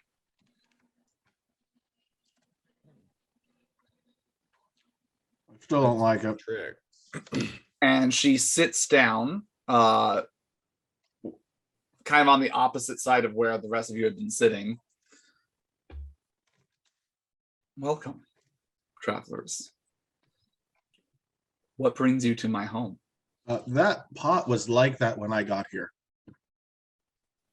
She looks. Sorry about your pottery. What brings us here? We couldn't get away from here. You still chose to come this path. No, we didn't. We chose to go a different path, and we kept coming back here. That wasn't a choice. You could have left. Yeah, not the way we want to go. That's not leaving. That's being forced back. If you cannot cross a bridge, how is that leaving? To cross a bridge, there's often a toll. You need to be more upfront about these things. A sign would be helpful. I'll remember that. She looks at each of you and says, "My name is Anapia, though I've gone by other names." And anyone who's looking at her as the light is hitting her eyes, you notice a sheen of almost like a emerald green that reflects across her eyes. "I have guarded this path to the ancestral home for the Garud for as long as I can remember. Those that wish to cross must pass a test. Those that wish to stay may stay. Those that wish to go back may go back. If you pass the test, know that you will be allowed to move in any way you wish, unharmed. And I will grant one favor to each of you if it is in my power to grant. She looks directly at PETA. Your father came this way when he was your age and passed the test and was given a great gift. And as she says the word gift, that green shimmer in her eyes shine the yellow and blue in each eye respectively, that you remember that Murukuro used as his abilities to see in both the future and the past. A gift that's been stolen recently. And how has it been stolen? Out of his damn skull. By betrayal.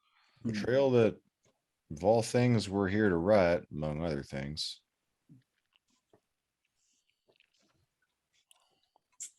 So that is your purpose, to right wrongs. Maybe a byproduct. Trying to help grow the area and make room for the future. Something. I'm here to help my friends. As far as I see it, we're trying to get the innocents out of the way of harm, whether that be the incoming aggressions towards us or, you know, the army when they find out that their secret reconnaissance base no longer exists near here. Looks at Noah.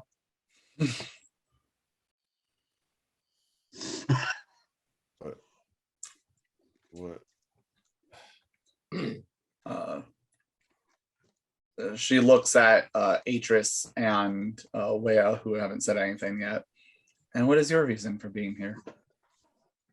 Our goals are clear. We're here to resolve the peace between ourselves and the lupine, and to get rid of the person who caused all this in the first place, who caused his, father's untimely death, and for us to, be in this screwed up situation to begin with. Clear our names. So are you here for peace, or are you here for retribution? Often those two paths walk opposite of each other. As much as I'd like a good fight, I'd rather not fight everyone in the world, and I would rather have peace in this instance. To I be may want fair, retribution, but it ain't against the folks here. and to be fair, whether we like it or not, either this fight will come to us or we'll go to it. We have tried very many avenues to avoid a conflict with the locals.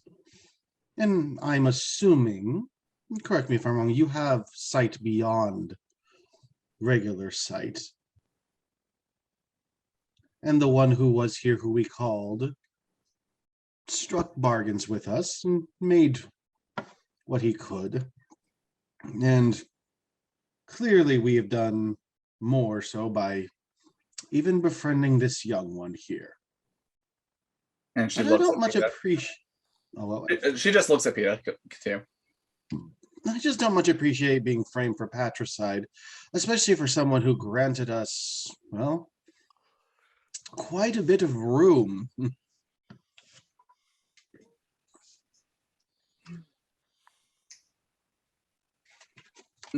As she looks to the left, you see almost that same smoke that's surrounding the island cloud her eyes where it almost looks like she goes blind for a second. And then she looks to the right. And it goes from clouded, clear, clouded, clear. The past and the future are not my areas of expertise. You would have to speak to my sisters for that. The present is what I can see, what is happening now, in the moment, the focus, the patience for then to become now.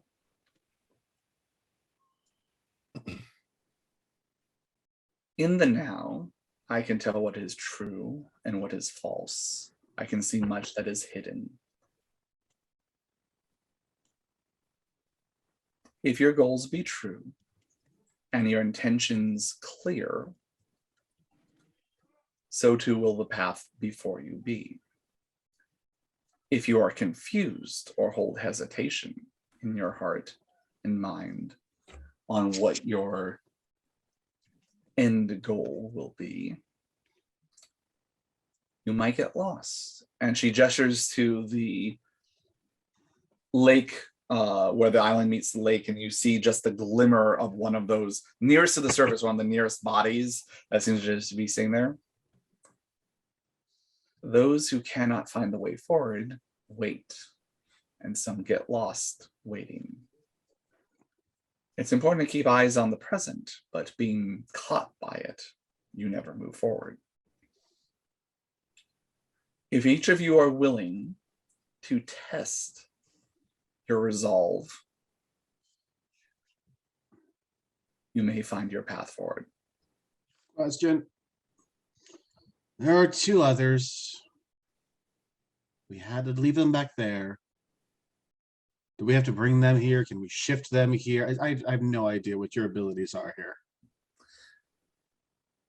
Consider it a gift. Should this group pass, your fellows may come with you. We left the right person on shore.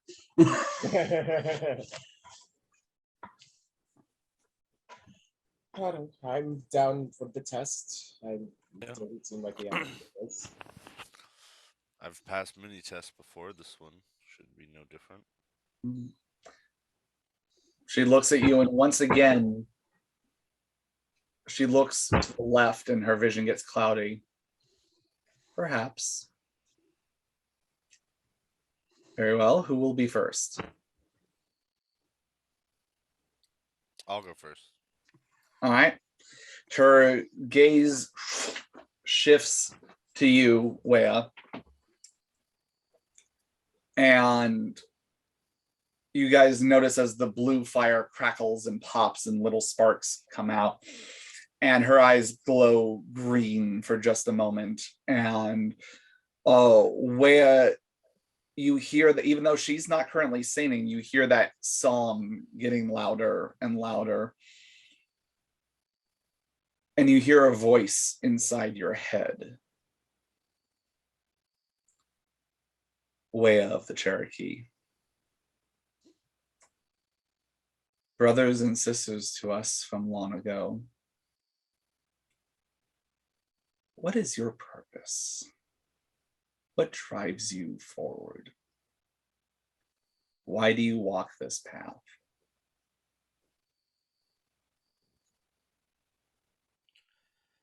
I feel I have more to do, more to accomplish with my time here. And why this path? Why this fight? You face odds greatly against you. Why do you wish to push forward to the village? All in all, it is to reclaim or to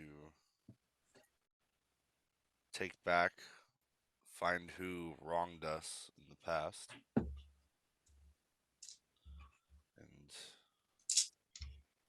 figure that out.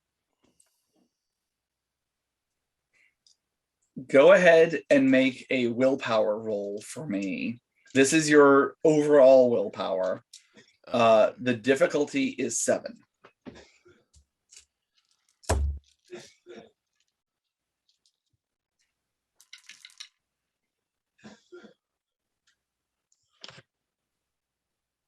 Wow, I rolled so well. 5 successes, 3 sevens, 2 nines. There are many things that you question about yourself, Wea.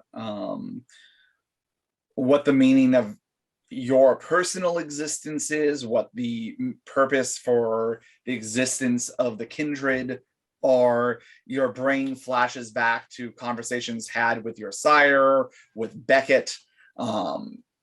But in this moment, in this mission, you feel you are on a clear cut path, and the miasma of the smoke does not take effect.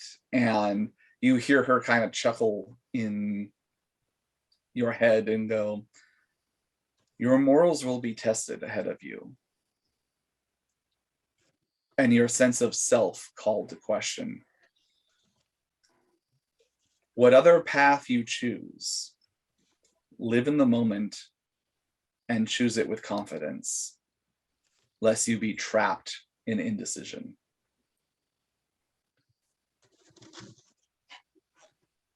Atris,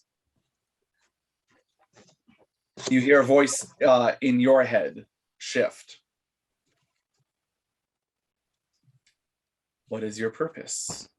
What drives you forward? If you know anything about me, you know what I do. You know that my part of my purpose is to deliver death. However, we do not deliver unwanted death or chaotic death. It's usually for purpose. It's usually overall to protect the whole. Our mission, while part of it is to clear our name from murder we were framed from, it is ultimately to help bring peace between us and the people who think that we have wronged them. Your people, I see them now scattered about the planet. Great scholars and collectors of knowledge and wisdom. But there are a few others who have honed the art of death and war like your people have. It is hard to raise up the ideals of peace in one hand when your others clench a blood-drenched dagger. There is no denying their darkness, but there are fewer in a larger drop of the larger whole, which wishes the order of the world to remain, not to succumb to destroying everything. Sometimes to build, one must tear down things to the foundation. Do not stop questioning on what is right and what is wrong. Go with your feelings. And Atris, I need you to roll a overall willpower roll for me, please. Difficulty is 7.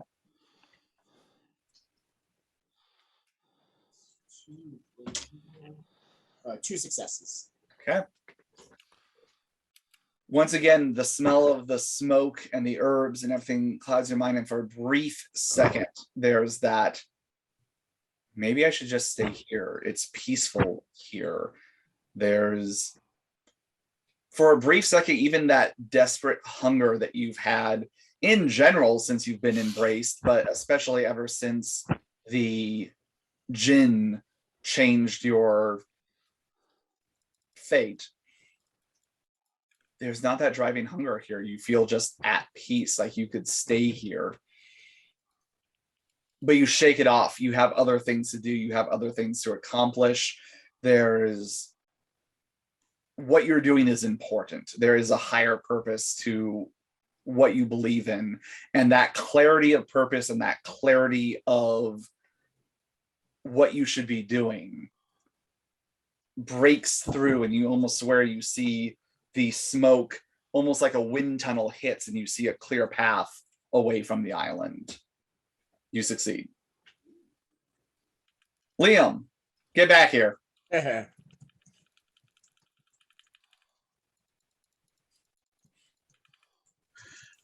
was just trying to put my food away. No. No. You hear a voice in your head as well. Now you do have magical resistance. Are you going to fight it, or are you going to try and let it happen? I've had enough involvement with Morakuro where I don't feel it's a threat to let it in. Okay. You hear her voice as her eyes, glowing green, stare at you. What is your purpose? What drives you forward? Why is it important for you to make it to the village? Oh, no, I just want to kill Itatai. And why? Well, for one thing, I have a long-standing blood feud with Lupine, though I have no idea who actually killed my grandsire. It's just been kind of a bitter taste. But quite frankly, he's framed me for murder of someone who I genuinely respected, and my respect is not easily earned. I feel you're actually being honest with yourself for a change. You should live in here more often. There's a flicker of her eye, and there's a little bit from something from the blue side of the eye, and it goes, "Ah, yes, the one that killed your grandsire." And remind me, Liam, how long ago was that? It was like our first trip from the East Coast to California. Mm-hmm. It just happened in the middle of the desert, but it was like well over like almost 100 something years ago. Yeah, that's what I thought. That one is dead, and revenge is all but out of your grasp. Though, if revenge be your goal, you may have an opportunity to take it out on future generations down the line. I have my own, sadistic plans. So your goal is revenge. My goal is power. Revenge is just fun along the way. And if innocence get in your way? Quite frankly, the only reason more innocents don't suffer at my hands is because of those around me. Despite my best efforts, they've kept me strangely human. Go ahead and make their... Oh, go ahead. Go ahead. What were you gonna say? It's like I think mostly it's because their youth as kindred, they're still connected to this world, and it is somewhat, what's the word, nostalgic.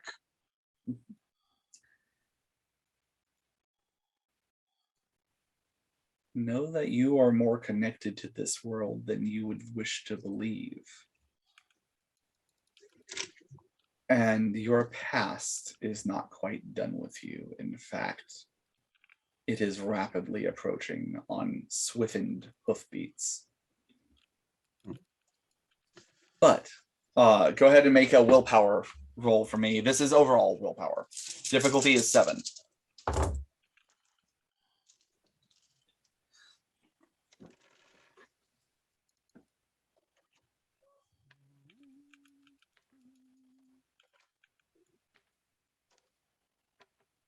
That one, so 3. Yeah, she's not rolling great on these. Once again, that miasma enters your mind, and there's that temptation to stay here and continue to figure things out and be safe, be content. But you can't be content. This isn't enough. You need more. And to do that, you need to go for it. And once again,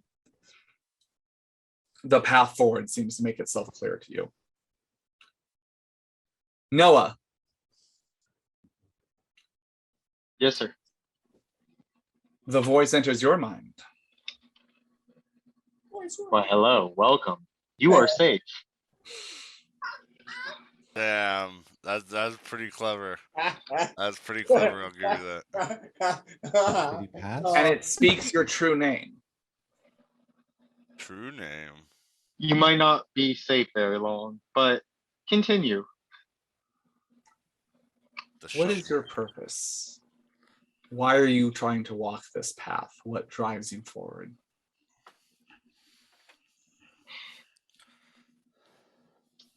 I seek to right wrongs. I don't seek revenge. I seek to reveal the truth and save the innocents, as many as there are, as I see myself as one. Interesting that one who has embraced a family who makes a name for themselves for hiding and obscuring truths wishes to bring them forward. Why are these truths more worthy of the light than others?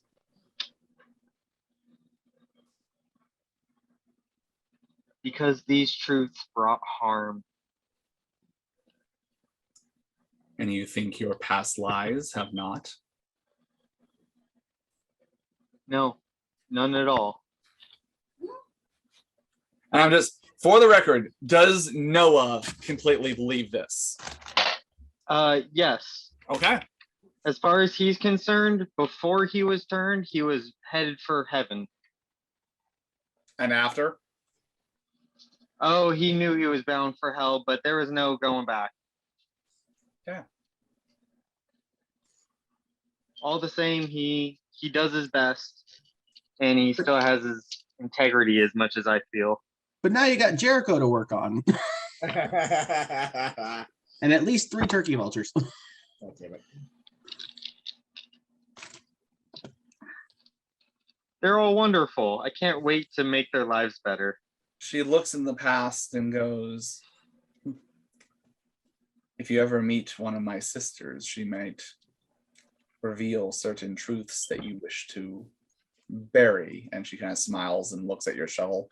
By the way, when this is happening to each of you, as the rest of you are looking, the 2 people locked eyes on each other are not speaking verbally. This is all telepathic, not happening out loud.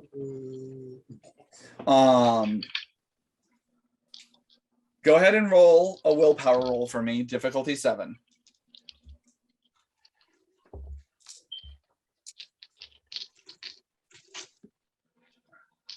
Alrighty.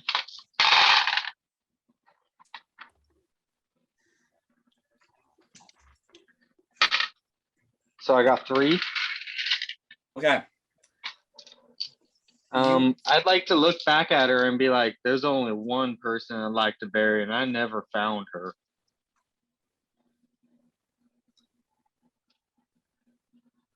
In that moment, you feel the smoke enter your mind and that numbing sensation of, I should stay here. I should do this. It seeps in, and whether it's to continue this conversation or not, you currently lose 2 stamina. But this is just temporary. This is not permanent loss. This is just temporary loss. How much stamina does Noah have? 4. Okay. So now at 2. You're feeling yourself getting sluggish, and you feel the voice press in deeper. As I said, my vision sticks to the present. Who's this person in the past that you wish to find? My mama. Mama, where is you? And is this a true wish? Yes.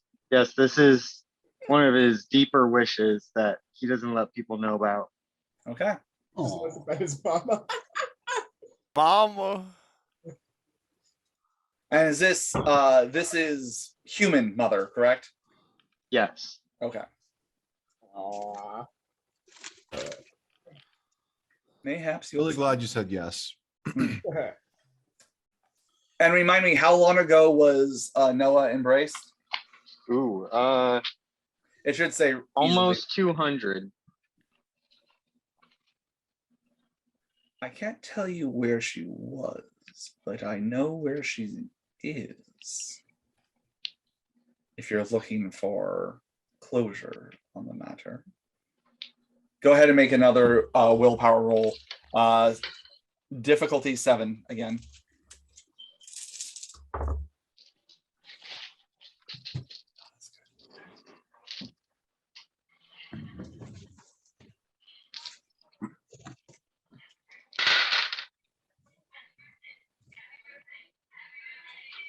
So I got 3 on that one. This time you feel your body becoming more sluggish, and all of you notice Noah's body posture change from his normal, just how he normally sits, to that prim and proper legs crossed in front, arms clasped on his lap, which was the same stance that the bodies underneath the water have. And you notice an almost stone-like stillness take over on him. But suddenly he shakes it loose and you start to kind of snap back into your normal posture. And she looks at you and goes, "For one that wears many faces, do not lose sight of your true self and the foundations from which you came. That will be your North Star and guide you to where you need to be." Lyman. Walter hears this in his voice in his head, this female voice. What drives you? Why do you keep fighting? Why this path?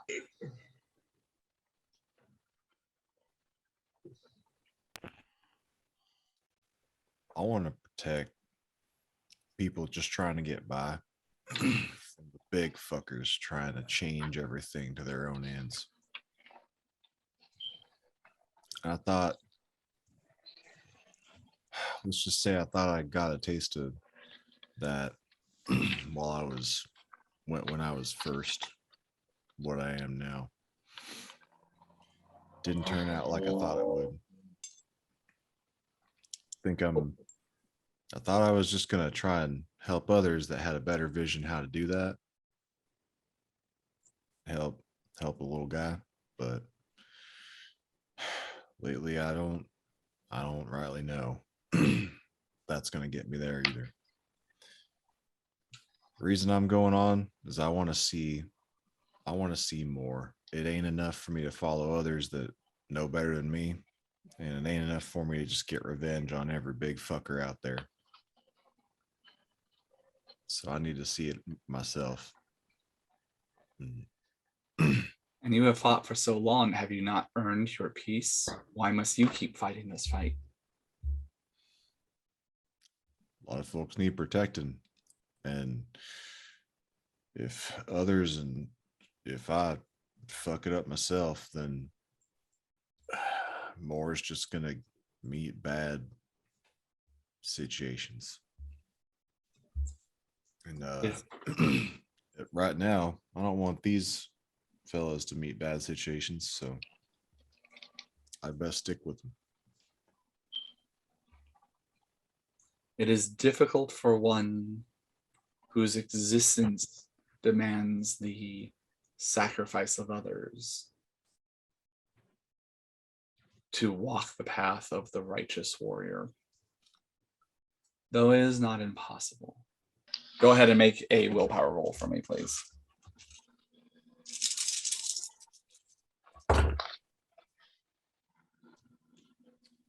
Oh, I used the good dice for this. Apparently I have good dice. Is it 7 DC? Yes. That literally takes off 4 of my successes. Okay. I got 3. Okay. How much stamina do you have, Walter? Well, you see, I used to have 4. And now? I don't know. You're about to tell me. Ah, Okay. you lose 2 temporary stamina Oh, damn. as you feel the smoke into your mind and things become fuzzy, and there's that temptation of, I could stay here. I could be peaceful. This thing, whatever it is, this woman knows something. Maybe I can find out more truths here. Do they really need me to keep fighting? And so the voice presses deeper in. And if you felt you were doing more harm than good, what would you do then?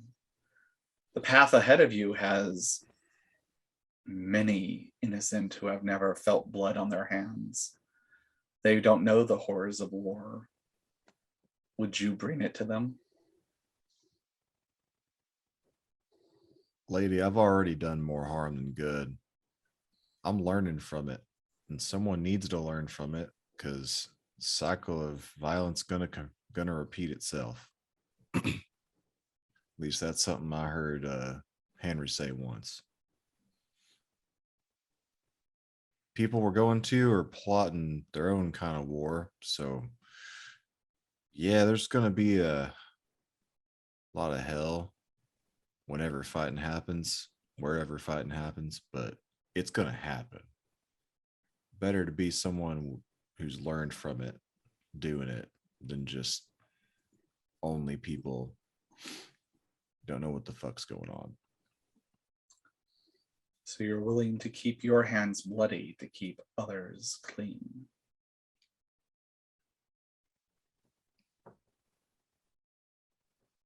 You about summed me up in one sentence. Go ahead and make another willpower roll for me. Still difficulty 7.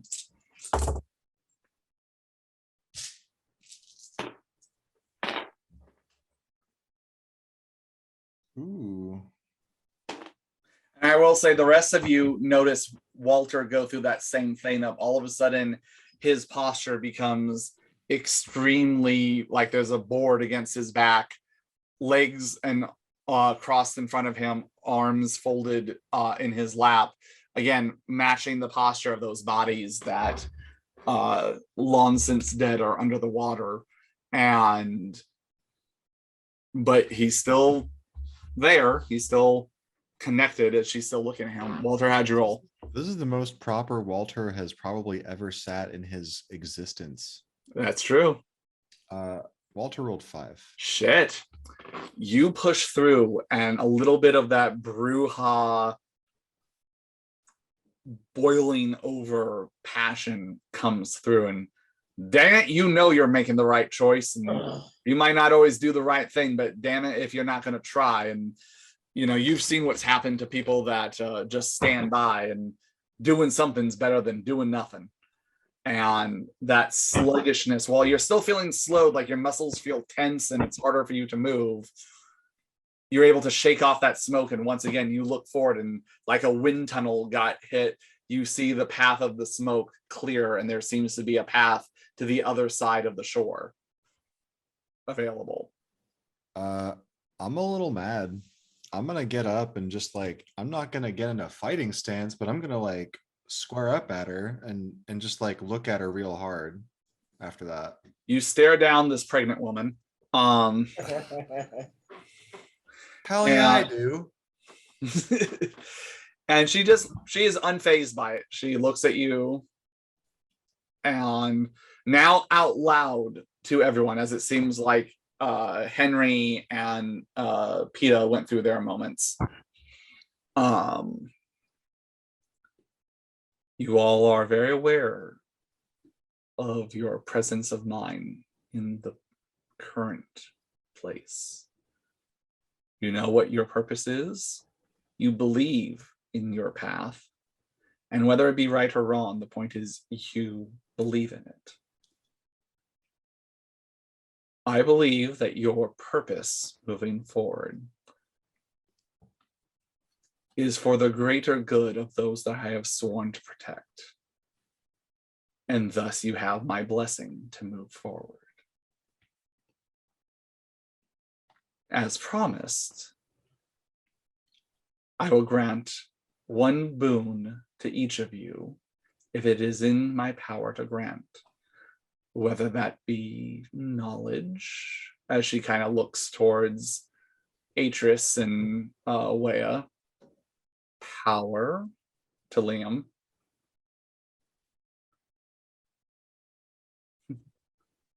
or just amusement. And she looks at Walter and goes, you have been granted a boon by one of my sisters before.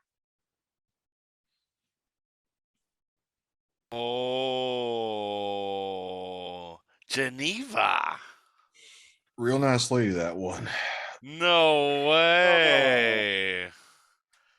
Oh no. Oh man, plot Fingers. twist. Stick fingers. You This is have this is before Noah. There was a crazy lady in a dungeon that with spoke, one glass eye. and she Crazy granted bitch. Walter a basically a wish roll where he could re-roll any dice at any point. Once. Essentially, he could, Luck roll. the way it worked was he could kind of see into the future and thus avoid a certain outcome and have a different opportunity kind of thing. I still haven't used mine, but I don't remember how I got it. I got it from something else. I'd have to look at my notes. It's been, several years of playing. Well, I still have it. But she looks at you, Walter, and goes, she gave you a gift of the future. Remember that my gifts are of the present. And one must be patient. And she kind of holds her stomach in the way that a pregnant mother often does for gifts to be delivered. So, each of you, Interesting. what boon would you ask of me?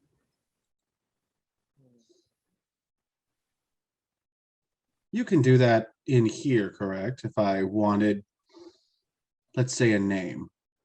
You hear in your head, yes. Well, since we have some privacy, my friend with the glasses and the fun, mishmashy, wavering faith has a visitor. I want his visitor's name. Her eyes flash green for a moment, and the blue smoke, the blue fire of the fire pit lights up. And she winces in pain for a moment and goes,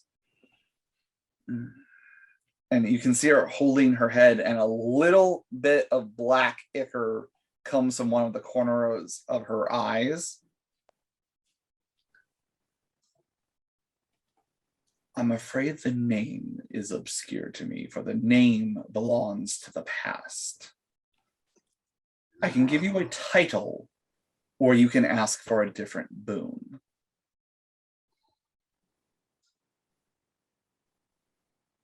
Is the title helpful? It will lead you down a path. And as with all my boons, I promise complete honesty in them. Oh, well then, I will gladly accept this title. And I kind of walk up to her and I touch her belly real quick. I go, Interesting thing about being in the present. You will never lose this gift, but you will also never receive it. I think my kind know quite a bit of that.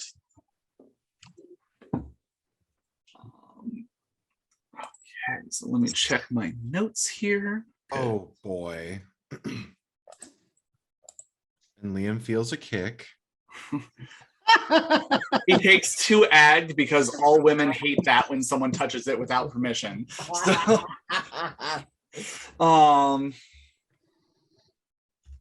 It's only happening in her pregnant mind. yes, mind touch.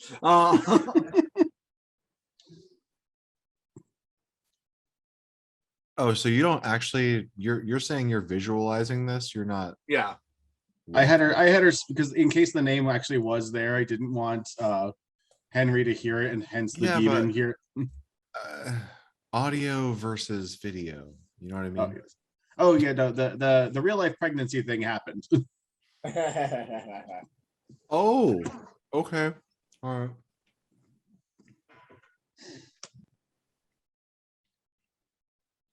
Okay, let's see.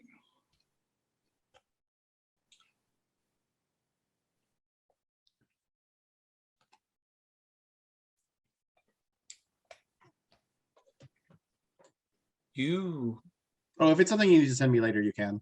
yeah, I'd say since this is in the mind, let me just private message you real quick so that way we don't have a shit ton of meta knowledge going around. But yeah, I'll get with you on that one later. This way you don't have to look it up right now. Oh, I have it. I Oh, just okay. because otherwise I'll forget.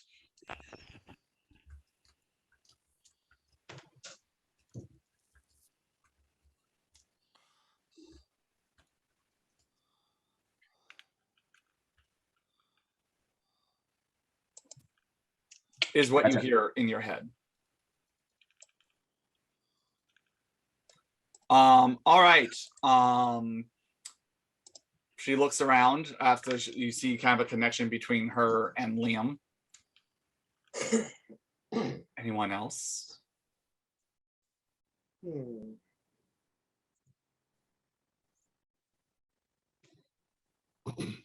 You say a boon. Can you do things, or is this just asking you a question? And you tell us what you can see. I can do things if they are within my power. What is it you want?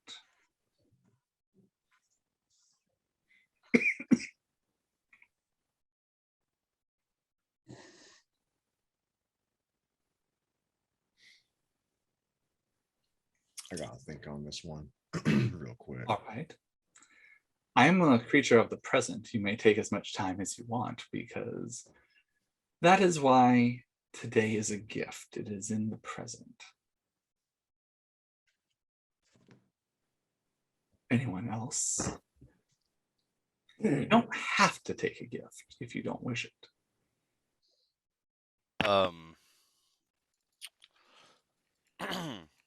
If it's something current, I want to know how Ichitai plans to either deceive or get the other werewolf clans on his side. Okay. She closes her eyes and blows out, and the smoke and blue embers from the fire between you guys encompasses around you, Wea. And suddenly you kind of look, and almost kind of like when someone performs obfuscate on you, you're pretty much opaque and see-through. And you're in a teepee. Now, your people didn't use teepees necessarily, but you're in the inside of a very large teepee. You see the hides around. There are objects hanging from the beams above. And you see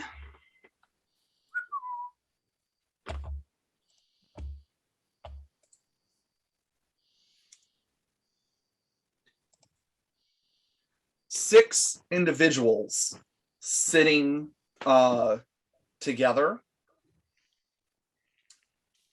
One of them is Ichitai. You see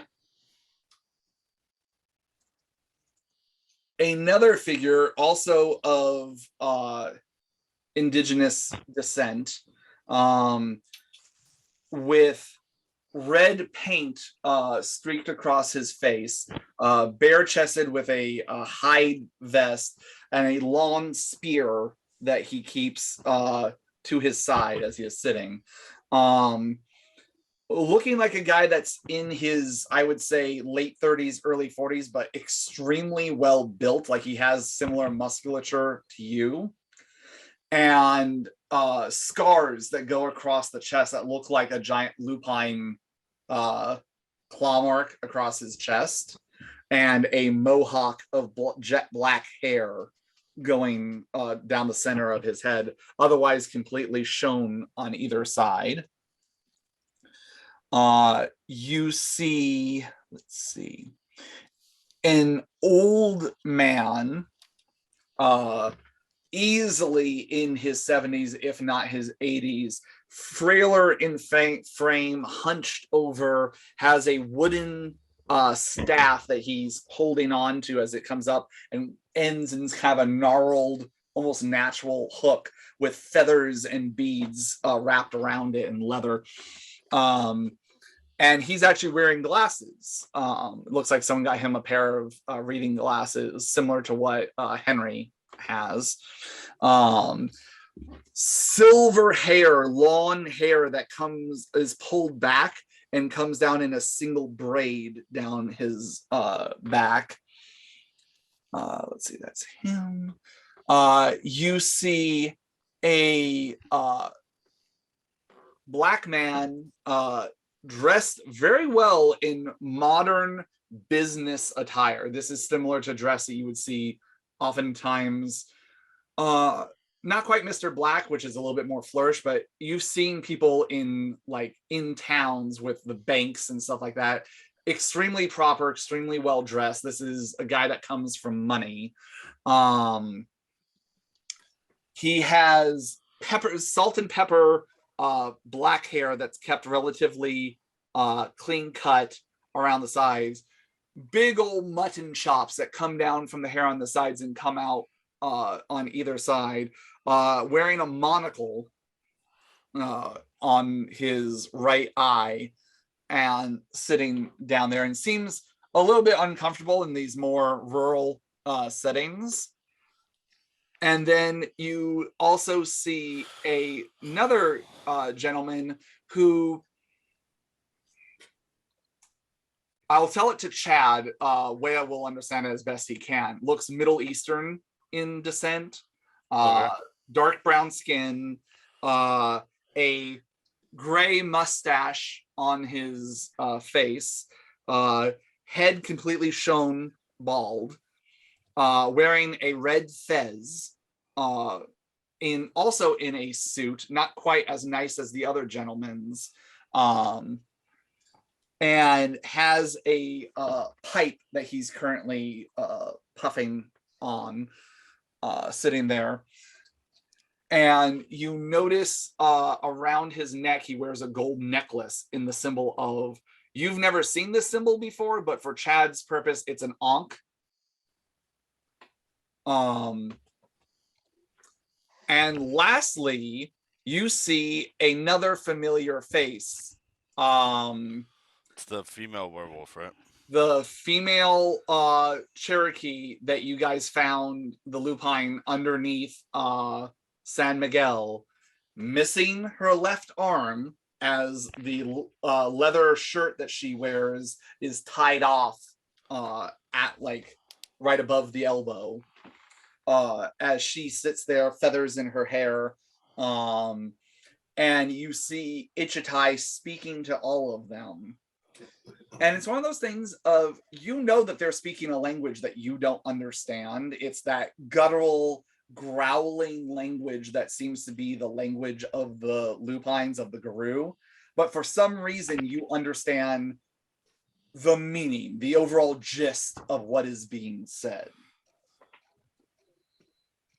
And Ichitai is going off on this speech of, what is there to talk about? Those leeches have come more and more on the ships with the white man, every year as they bleed our people and our lands dry. Gaia weeps at their existence and the multiplication of them as a festering disease. And as a symbol of that disease, one of their kind, one of strength and age, pollutes the very lands that it touches. If we do not act now, if we do not strike out in strength, there will be no lands left to protect. And why should we stop there? When the leeches are purged from this land, why should we not take back the lands which are ours? Have we not all suffered from the colonizers' approach? Why should we let things happen? Why should we be at peace with just observing and protecting? Why do we not take the offensive? And at this, the guy with the mohawk cheers, and you see the woman kind of nod her head, and all of them are at least watching, and we can use our abilities. We can travel through the ether, the middle grounds that only our people know, and come out the other side. Come out in the very lair of this creature, strike out in strength, purge the lands, and then sweep through. They'll make themselves known. I have ways of seeing where they're going to be. It was my father's wish for peace, but he did not have the stomach for it. He tried the kind approach. And look how they repaid him, with blood and deception. Why should we not repay them in kind?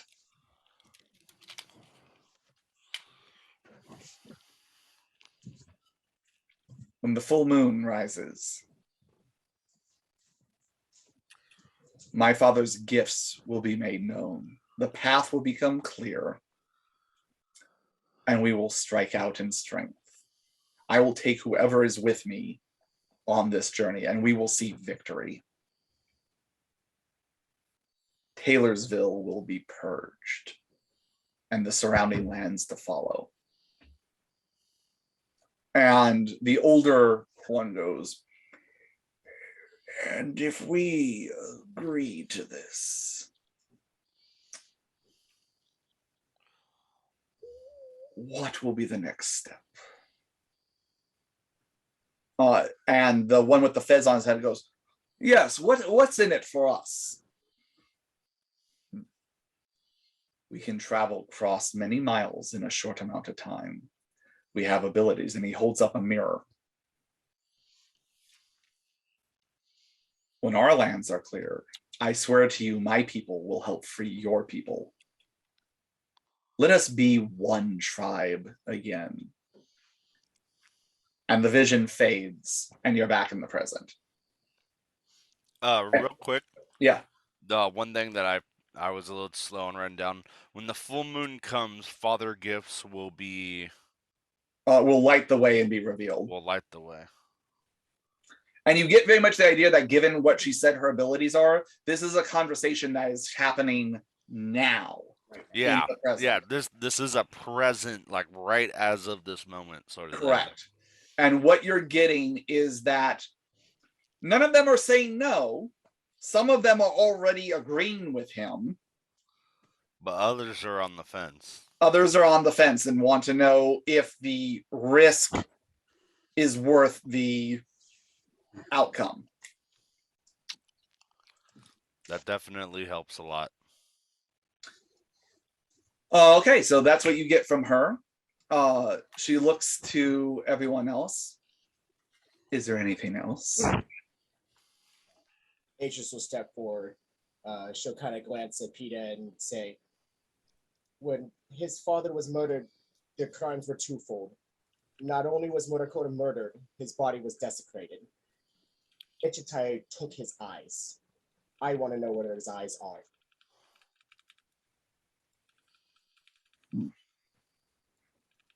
She thinks for a moment and her eyes flash green.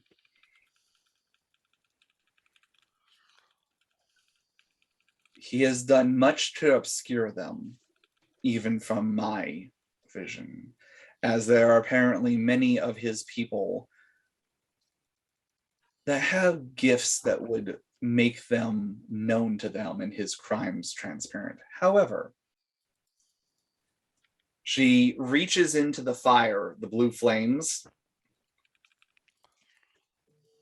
pulls out an ember, and you see her squeeze it.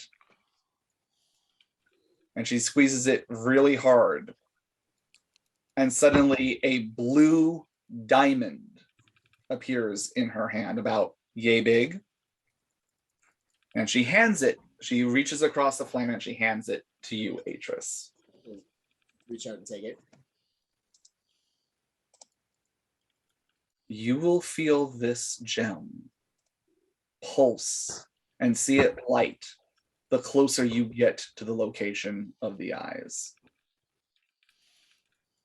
It will help guide you and see through the defenses that he has put up to keep them obscured. This will be much appreciated. I do hope that this will actually help bring a peace between our two species. And she pockets the gem. Okay. She looks at Noah and Walter.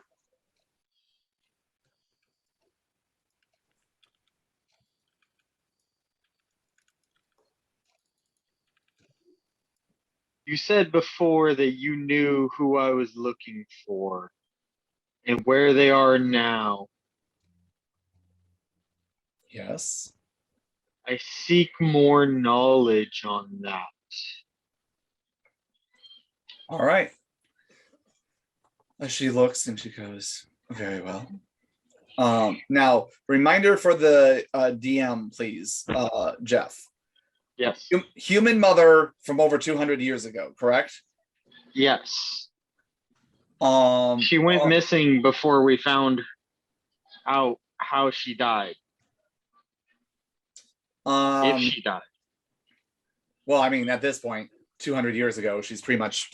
As a grave digger, I never visited her grave, and that bothers me.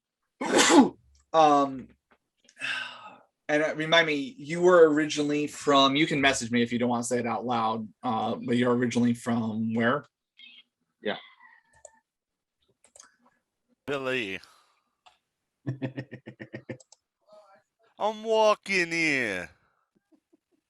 Okay. Billy, but I will. You get a ping, and you get a sense of. It's not like it's a specific. You're getting a direction, which seems to be over the seas, back towards Europe. Europe. And your mind flashes to. You see a church, an old stone church, a cemetery, and a mausoleum that is there. And your mind drifts, and you get the sense that what is left of her is somewhere under the ground in this mausoleum, or at least in that direction. And you get the idea that if you were to find your way back that direction, you hear in your mind this woman speak to you and go, if you follow the path, you'll know which way to set your feet. And you basically get the idea that there's this, the vision shifts, but there's still that fishing line tether between you and that location. And it's kind of one of those things of, if you're not actively thinking about it, you almost forget about it. But if you try to focus on it, that pull, that tether seems to get stronger. So you get the idea that if you were actively seeking it out, you'd be able to follow a path and get there. But it's not so overbearing that you can't push it to the side of your mind if you're not actively seeking it. Yeah, I hardly knew her. I've always felt a kind of leash back to my homeland. But I don't recognize this place that you've shown me. Is this my mother's home?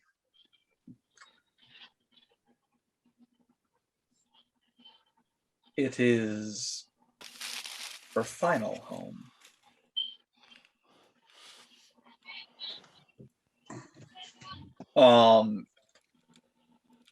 And with that, the connection, you feel like you've gotten the boon that you're going to get from this. So she looks lastly and expectantly at Walter. I'm going to message you over Facebook Messenger Okay. what Walter has in mind. Or sorry, what Lyman has in mind anyway. Walt, I'll give you just a second. It's this is from the book that it says it's from at the top. All right.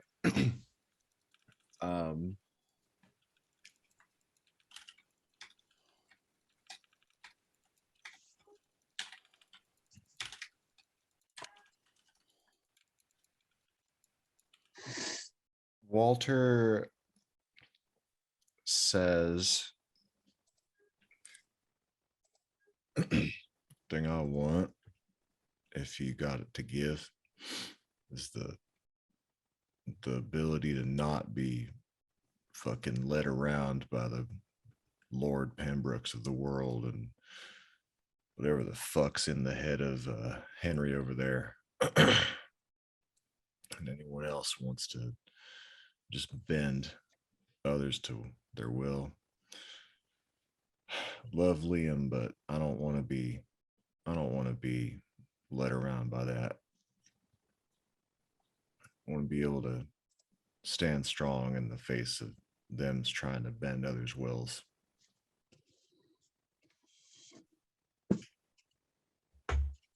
To be more focused in the present, to be more attuned with your surroundings of the current going on. Yes, yes.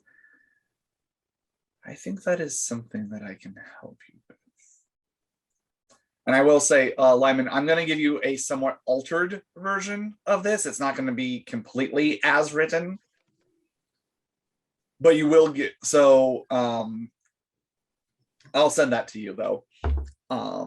What? I want to know the secret. Okay, so let's see. Secret abilities? What? It's probably a merit that he found. It's probably a kick-ass merit. And Walter, you feel the smoke come in, and it enters your nose and your mouth, and it drifts down to your lungs and then into your heart. And you feel it almost start to harden and create almost like a protective shell. Ooh. Yeah, it's like Mind Fortress or some shit. And then, so Lyman, after game, I will text you with like what the specifics as far as the mechanics of this are. Chad, you'll have to ask Lyman later. I know. Um, I'm invested, dude. Henry, she looks at Henry. Henry. Henry. And they just look at each other, and he looks, there's a little bit of time passing. He looks kind of disappointed for a second. Oh.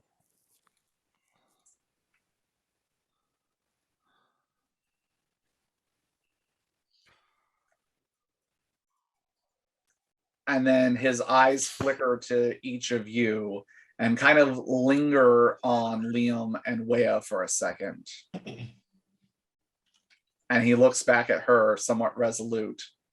And a smile comes across her face, and she goes, I can help with that. And that's it for that.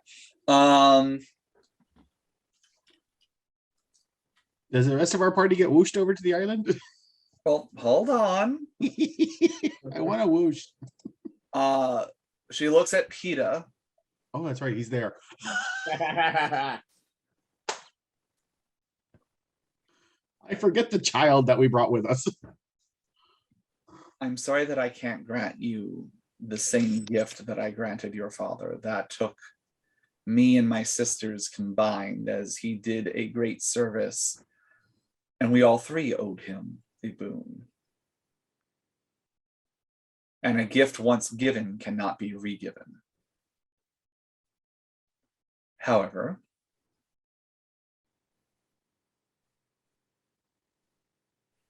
I can give you a fraction of what he had, What?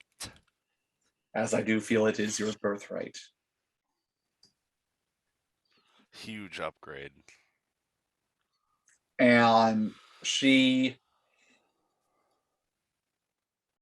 opens her eyes as a little bit of the green that flickers from her eyes travels across almost in like a dust cloud and enters PETA's eyes and goes in.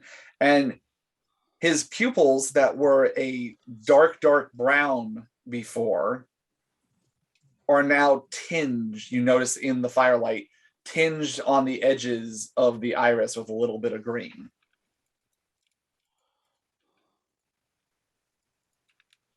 May you see things around you more clearly.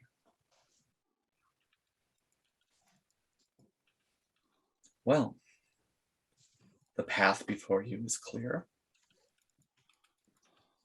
Go with my blessing. May you do the good that you wish to see in the world. And if you meet me or my sisters again, we'll see what happens then. And then she says something in a language that you do not understand. It is not Comanche. It is an old language that none of you can understand. And suddenly the smoke starts billowing out of the fire, stronger and stronger, and blue smoke starts going. You all get to the point where you cannot see an inch in front of your face. Oh, damn it. I should have asked her where the red moon orb was. God. And you hear a laughter, and in that moment, that laughter, much younger, but remembers, is somewhat similar of an older woman that you once met underneath the catacombs of San Miguel Mission. I don't believe for 1 second they caught her. She was there on purpose. And as the smoke clears, you are all standing on the opposite shore with your carriage, horses, Asmodeus, all of them you're all together again. And Asmodeus is looking around going, what the fuck? And that is where we're going to end it. All right. That was, God damn it. That was really good. That was stressful at first, but I was like, wait a minute, where is this going? That was great. So, we begin next game with making it to the Lupine Village, finally getting there and seeing what you all decide to do with your new gifts, with your strength of direction, and see how you're going to proceed against an entire village of Lupines. Everyone at home, I hope you've enjoyed what you've seen. If you did, please like and subscribe below. Feel free to ask questions and comments. And until we meet again, keep your fangs and your wit sharp, and we'll see you next side on Tumbleweeds and Tombstones.